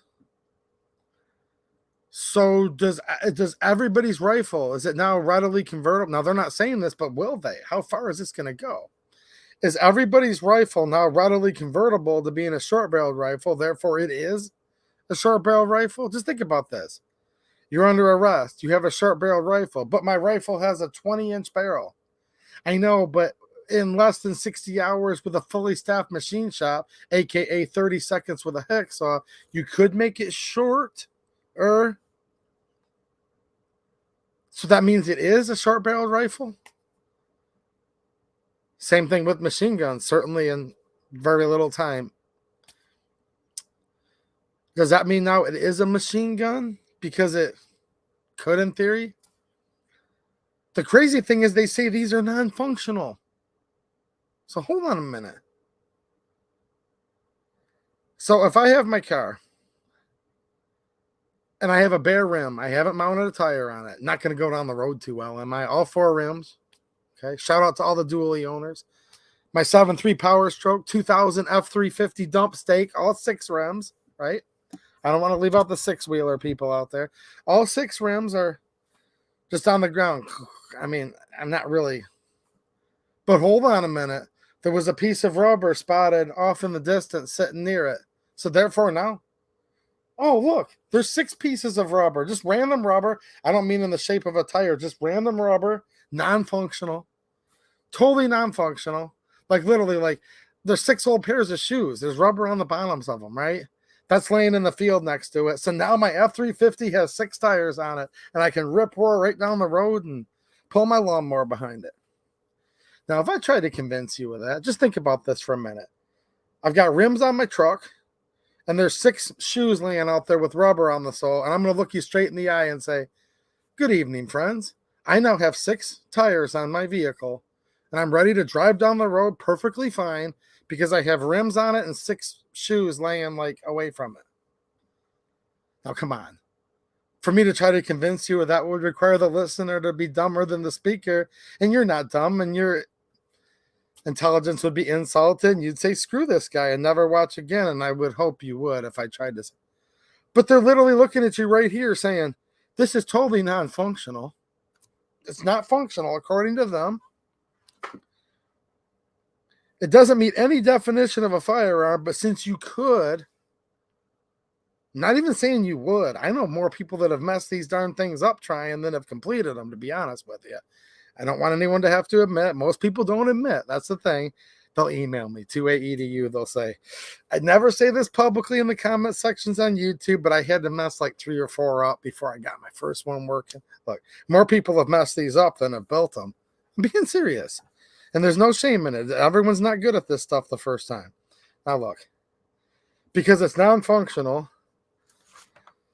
and because it's not a firearm, but it could in theory be, if you could get you would need all of this according to them, that you don't have, by the way, because they already got rid of the kits. You would need to have associated templates, jigs, molds, equipment, tools, instructions, guides, marketing materials. But even if you have none of that, you just have a piece of plastic, it is a firearm. Yeah. And pencils cause misspellings too, I'm sure.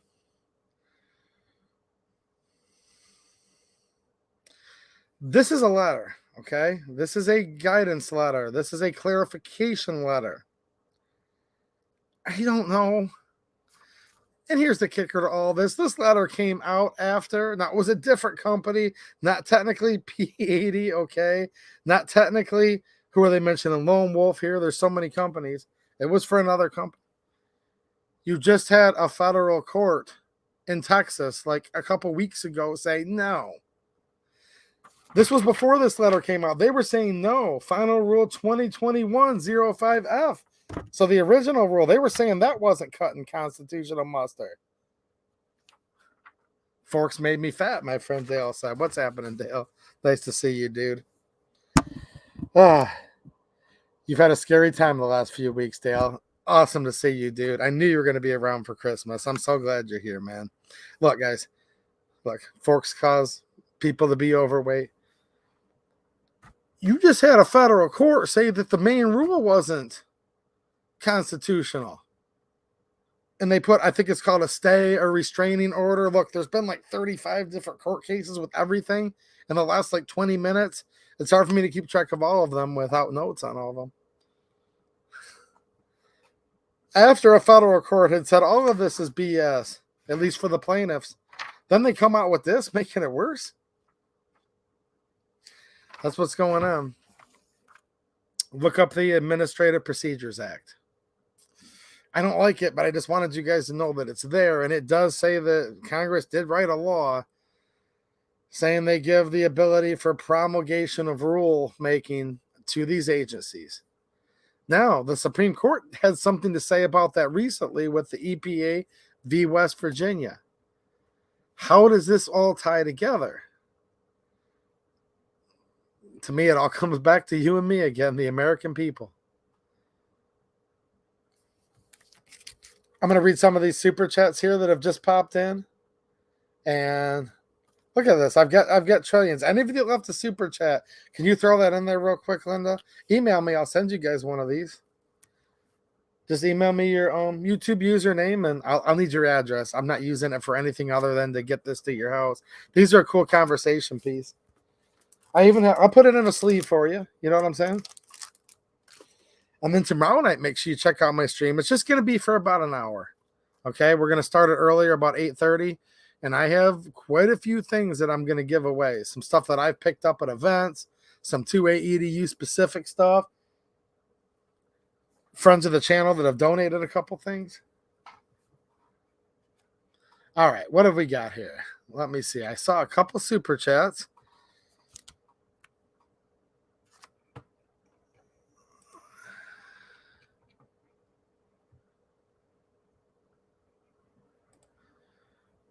All right, Z question mark with the super chat. Thank you. I appreciate it.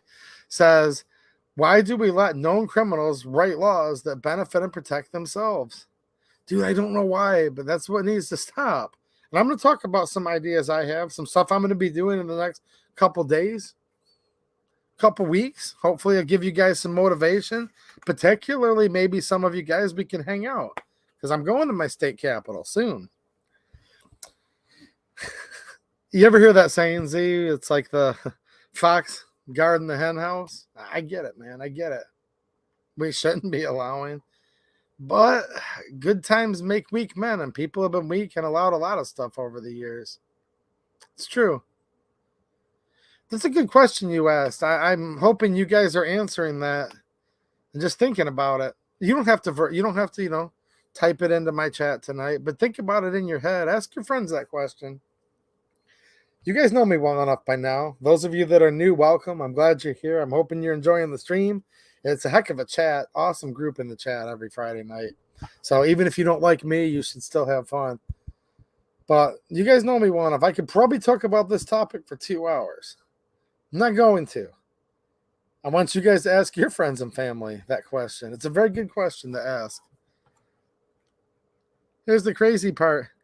All of these laws, every last one of them, rules, promulgations, bastardizations of laws, look, they only affect the law abiding because by sheer definition, criminals don't follow laws. And when or if guns are outlawed, then only outlaws will own guns. So it all becomes very, very ironic. And it's some of the most important things to think about and some of the most important things to remind people of because from the very, very beginning, it just doesn't make sense. If you believe in the Bible, you're already commanded, thou shalt not murder. But even if you don't believe in the Bible, and I'm not here to judge your soul, I know many of you do, some of you don't. But every state in this country has it as a high crime, a felony to commit murder. Murder's already against the law. So why would anybody in their right mind, and this is important stuff, don't forget this stuff, just because you know this, some of your friends, look, we have to win this culture war, guys. You have to talk to people. You have to do something. Like, you don't have to be good at it. I'm not good at it. You just have to do something, though, okay? Look, just look at somebody that's even halfway smart at all. You don't need to be too smart to get this, okay? Just look at them and say, well, hold on a minute. Is it a crime to commit murder? And they'll say, well, of course. And then you'll say, should it be? And they'll say, well, yes. And you're like, I agree. I would hope there's nobody here that thinks murder is okay. I didn't say killing because there are things called justifiable homicides, like the tow truck driver in Detroit. Justifiable homicide is not murder. They're two different words. It gets convoluted. I just want to make that clear. Murder is against the law everywhere. Everybody agrees that should be illegal, and it is. But every time somebody murders somebody with a firearm, that law that prohibited murder did not stop them. Those signs that say gun-free zone. More like welcome to a fishbowl, easy pickings, and that's what the criminals know because they know that the, quote, law-abiding citizen won't break that law. And they'll disarm themselves and go in a building. If a person's ready to commit murder, you think a sign's going to stop them from walking through the door? Of course not. They purposely pray in places with signs on doors, actually. And you may be a completely law-abiding person today, but many of you could become felons tomorrow. This is called Future Felons of America, and it's reminding us that on the low end, 10, 20 million, up to 80 million, Even closer to 100 million people say braces are in common use in this country.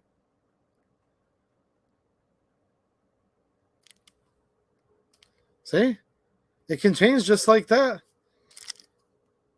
People are getting a lot of decisions. They put off the brace ban for a couple weeks. We'll see what happens.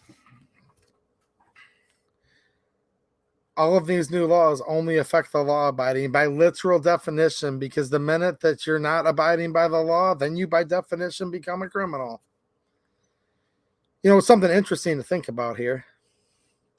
And I'm not advocating for people. Look, I'm not your lawyer. I'm not a cop. I'm not going to investigate you. I'm not going to give you legal advice.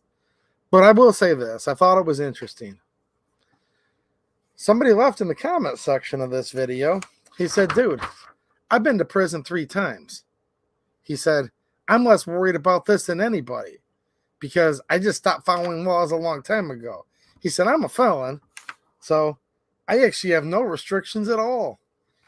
Interesting thing to think about. Think about that. Again, I don't have an answer for you. I just wanted to say it's literally something interesting to think about. The guy's like, I've been to prison 3 times. I'm a felon. Like, I don't care anymore, he said. None of this affects me. He said, I have 0 gun control laws. I'm like, that's all I'm telling you guys. I thought it was a very interesting concept to think about. Mateo with a 357 super chat.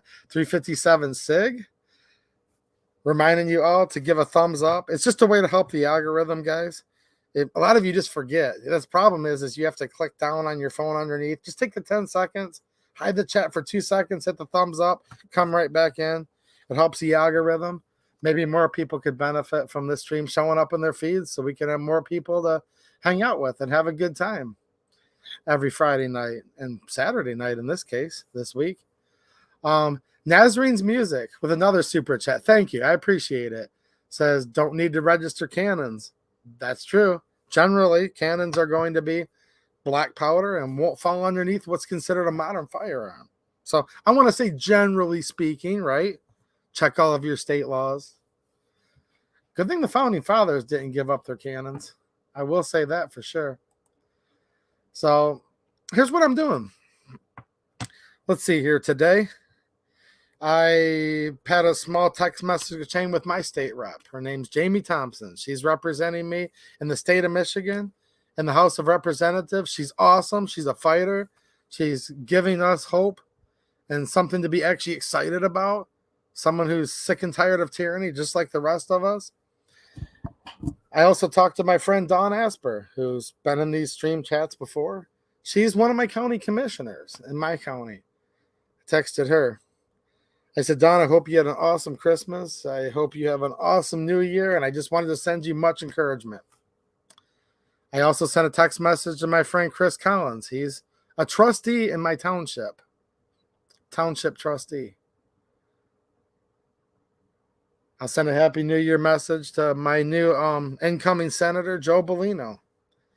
Now, I'm mentioning these names for a reason. These are all just regular people. It's not like I'm, name dropping celebrities. No. These are regular people. But these are very, very important people because they're there to represent. Well, Chris is there to represent my township. Don's there to represent my county. Jamie's there to represent my legislative district for the House. And Joe is there to represent my district in the Michigan Senate. The reason I'm mentioning their names, though, is do you guys know the names of the people in your township board? If you don't know all of them, do you know even one? What about your county board of commissioners? They're going to be separated in districts within your county. So they're all serving your county, but you probably had one that was in your district that represents your district, the county. Do you know their name? I'm just telling you guys where we need to start. What about your school board? But hold on, what's the school board have to do with the 2A? It has everything to do with the 2A. And this is where you guys are going to talk to your friends, your family. That's very, very important. We, the people, need to go over the heads of these people in government. Now, look,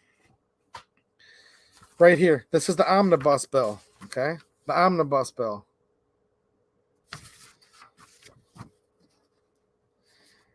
They are funding the Department of Education to push safe storage of parents' firearms.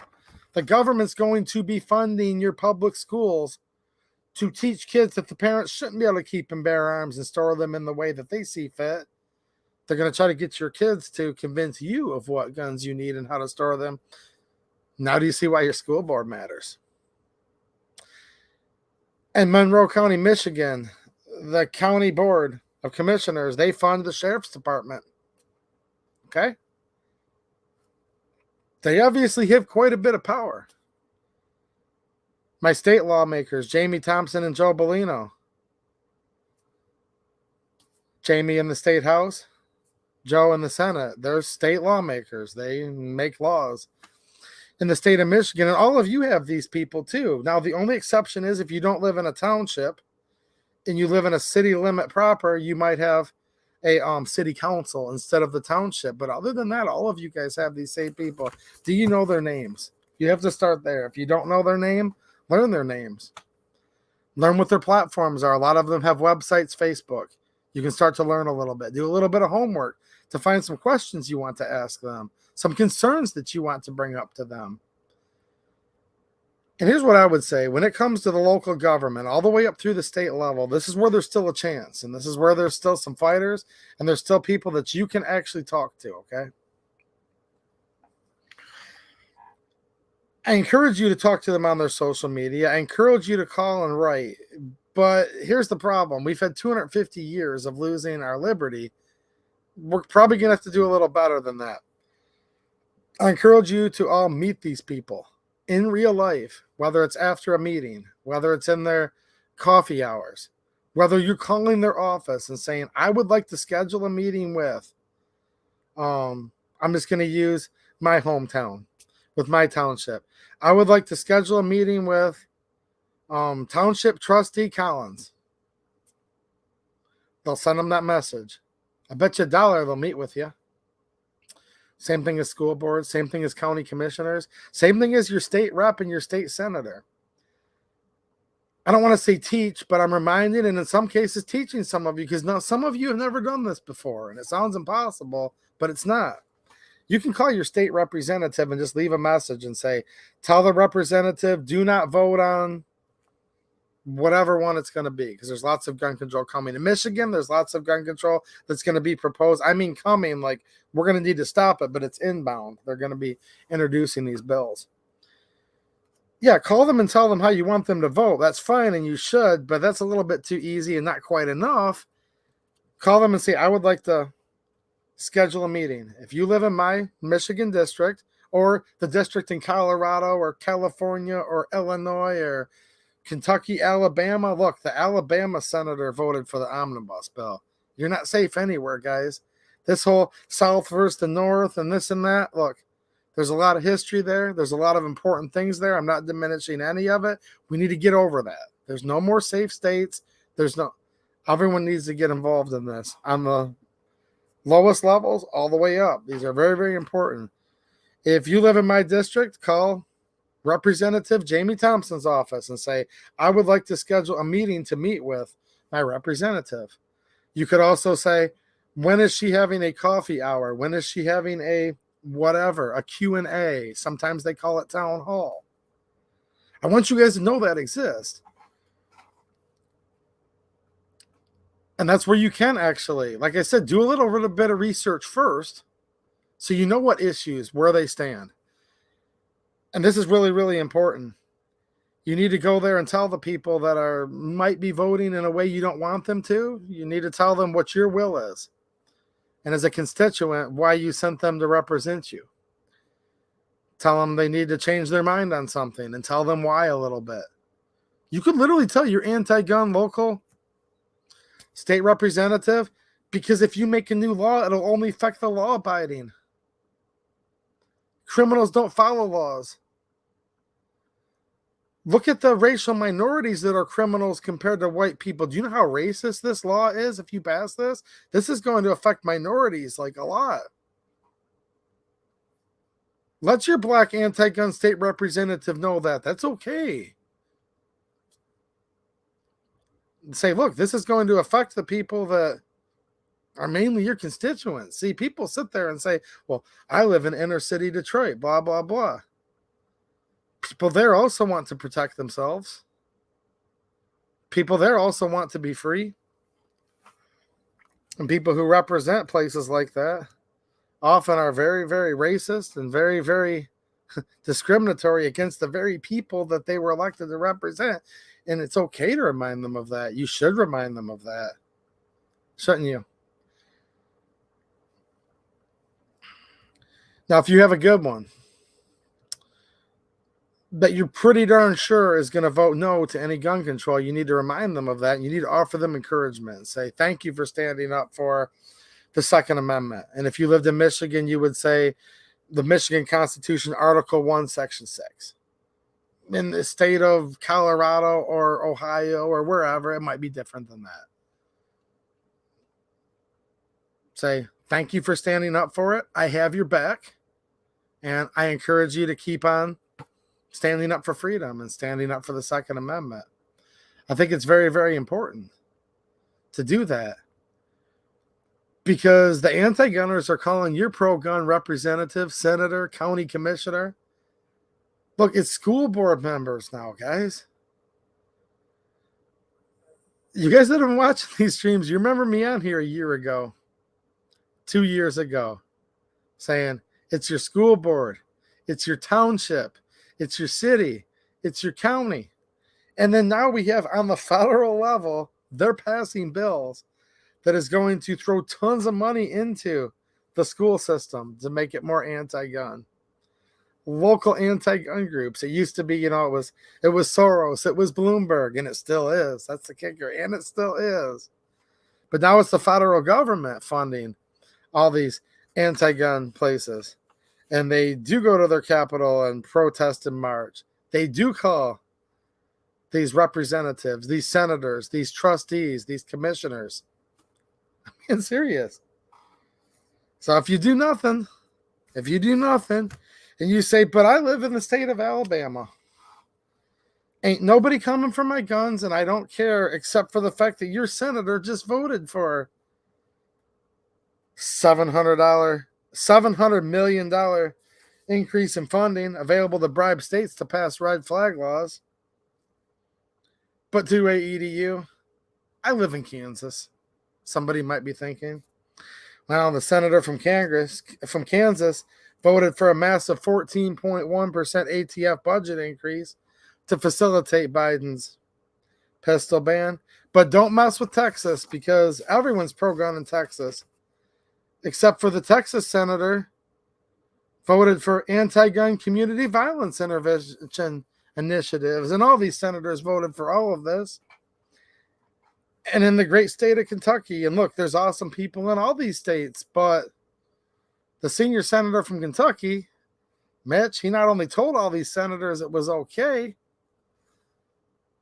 but he also voted for them to suppress the CDC self-defense statistics.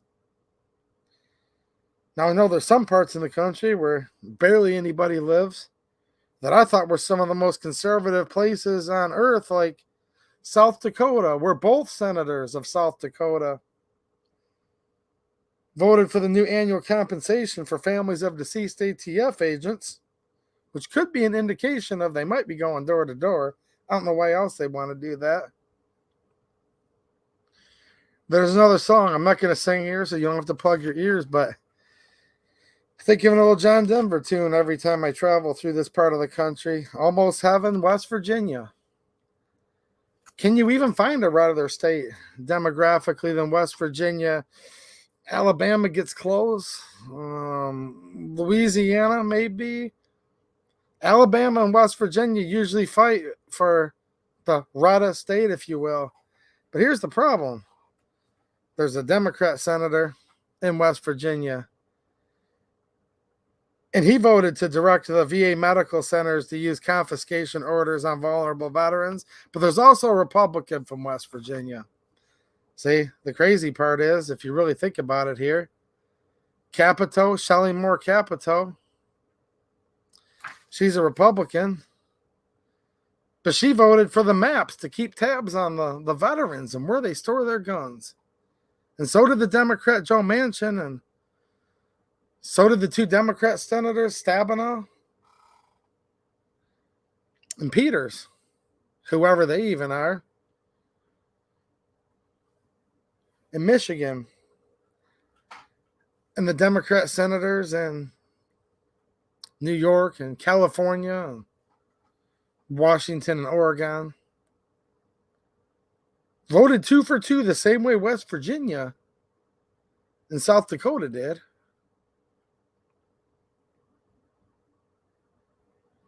Arkansas,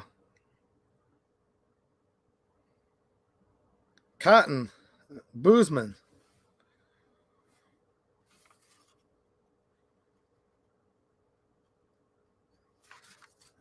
So don't sit back and say, I live in the state of.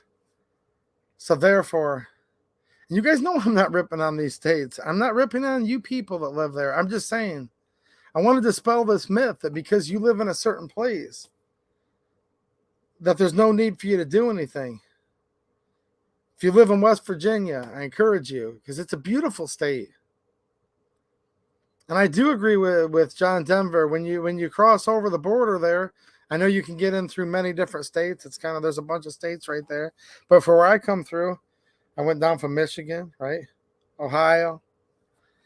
When you hit West Virginia, you just look at it and it's like, yeah, almost heaven, West Virginia. It's a really good song. I think a lot of you guys know it.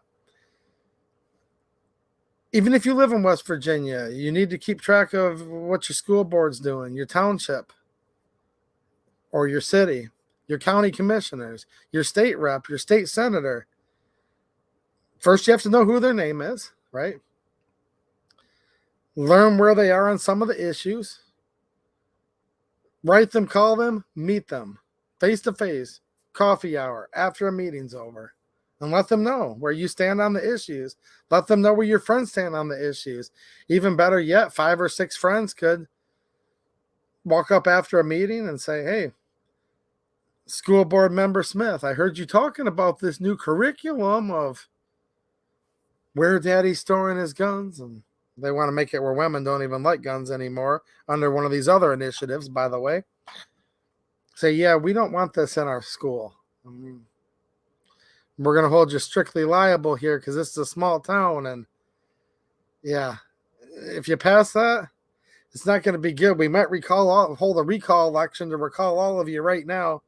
And at the very least, you'll never be able to run for anything again around here. Or maybe it doesn't even have to be that. You could say, did you know that they put this in the omnibus bill? And your liberty-loving people on your school board could say, really, thank you for telling us. We're going to keep an eye out now. January 11th is when Michigan's legislative session starts. That's going to be the swearing-in ceremony, the opening day. The Capitol building's open. The gallery's going to be open. I'm going to be there. I want to see the swearing in and see the first session of there's the House, the Senate, the 2 different chambers. And I encourage you guys to go there. If you're there in Lansing that day, I'll be walking around throughout different parts, whatever, and say hi to me if you see me. I can't go to all of your state capitals at once, but I encourage all of you. Look at when your new session's starting. The swearing in. There's something kind of cool about watching them get sworn in. That way you can say, I watched you take that oath. You took that oath to protect the Constitution of the state of Michigan and of the United States. I watched you take it, but here's the problem. This gun control bill violates that oath, and we need to talk about it a little bit. You do know only criminals, right? There's only going to be criminals if you outlaw all these guns. Do you want to make everybody a criminal? Do you want to put everybody in prison? How are you going to afford that? I mean, I'm just giving you different things you can think about. Say, you think this is going to affect the people?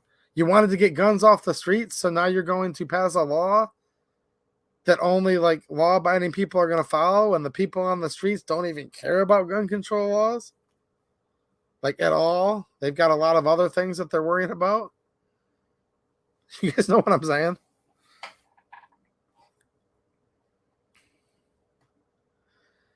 So I hope I can encourage you guys. And look, it doesn't have to be that boring. Bring a friend with you. Talk about guns. Tell jokes on the ride there when you're, you need to be in order when you're in the House or Senate chambers, clearly, but just BS with them in the halls, outside, whatever. If it's anything like Michigan, it's a beautiful, beautiful building. You can just enjoy the architecture while you're there. Take some pictures, take some videos, let it all sink in. I've met a lot of cool people at the Michigan Capitol building. I've met a lot of cool people at County Board of Commissioners meetings. And some of you guys are watching right now. I see Pillbox Bunker there. I see Jane Locke. Just out of the corner of my eye right now. I'm serious. You can meet some good people and make a fun day out of it. Now, for all the Michigan viewers that are watching right now, there's going to be gun control introduced in the House and the Senate. It's Democrat controlled by a very, very slim margin. There's going to be strategy. I've talked to the head of the Second Amendment caucus in the Michigan House, Representative Phil Green. Seems like a nice guy. I don't know him super well, but we exchange numbers. He's going to give Second Amendment people time. If you want to schedule a meeting or find out when his coffee hour or whatever is, call his office. There's going to be plans. There's going to be strategy. There's going to be certain Democrats. I'm going to leave you guys with this. In certain districts in Michigan, there's a district very, very close to my district, okay? My representative is Jamie Thompson. I'm going to be excited to watch her get sworn in Lansing here in less than 2 weeks. There's another state rep that's about that far away from my district that won by about this many votes, okay? In a very blue collar. There was this many more Democrats, but I'll tell you what, the 2 more Democrats than Republicans, it was more than that. It was a couple hundred, okay? I don't want to exaggerate.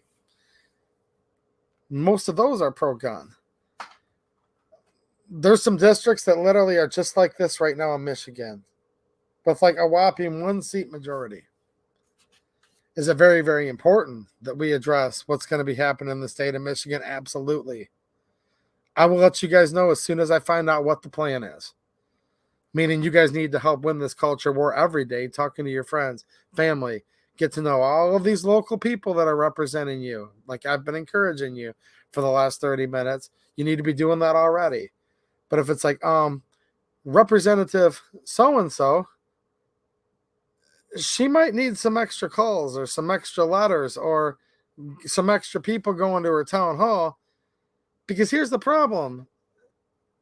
She might want to vote along with the Democrats, but she won by that much, and she's that far away from being in big trouble as far as the next elections go. So there's going to be some strategy with things like that.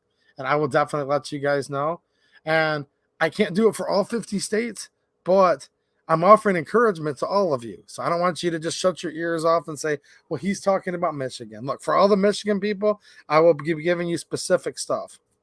For all of you who aren't in Michigan, I'm trying to give you guys a little bit of a template, some suggestions that you could go by, and you could go to your state house, your state Senate chamber. I imagine there's different provisions for being in the gallery, viewing. You can call. They have office hours. Calling's great, but calling to schedule an appointment to meet with them is even way better yet. And I just wanted you guys to know that you can actually do that. Asterisks in most states. There might be an exception somewhere, but I know most state reps will actually meet with you if you call them. I'll say that. Not all of them. I'm sure there's some that are whatever. But you at least need to know who they are first to find out, right? All right. I am scanning to see if there's any more chats that I missed. And I'm getting ready to jump off here. That 2 hours went really, really quickly. Look, guys, there's lots of stuff that I'm down in the dumps on that totally sucks right now. But there are things I'm looking forward to. And as long as I see that there's enough people who are still looking forward to life, liberty, and the pursuit of happiness, I'll be back to talk about it because I definitely think this country's worth fighting for. not the government, but the country, like me and you. We're worth fighting for. And it'd be sure nice to get this republic back as soon as we possibly can. It's not going to happen overnight, but I encourage all of you to just start your just a little bit at a time. You just got to do something, and we'll get there. I will see you guys in a stream here tomorrow night at 8:30, where it's going to be more of just a fun stream, giving away stuff, just having some fun. If you guys left a super chat and are looking for a trillion, I've got your back. Just let me know your YouTube name and your address, 28eduperks@gmail. I'll hook up as many of you as I can here. I've been in the giving holiday spirit, and I want you to think about this. This is play money. They keep passing these omnibus bills. This could be real because this $10 billion Zimbabwe note, this was actually legal money. This was legal tender till it collapsed literally down to zero. So $10 billion in Zimbabwe was real money, got to the point where you couldn't even buy a loaf of bread. Then you couldn't even buy a piece of bread. Then you could barely even afford to wipe your butt with this. $10 billion. This is something to think about. A conversation piece, isn't it? 1 trillion. I hope this stays where it's only play money. But there you guys go. Love you, Lori DeVries. Nice to see you, Lori.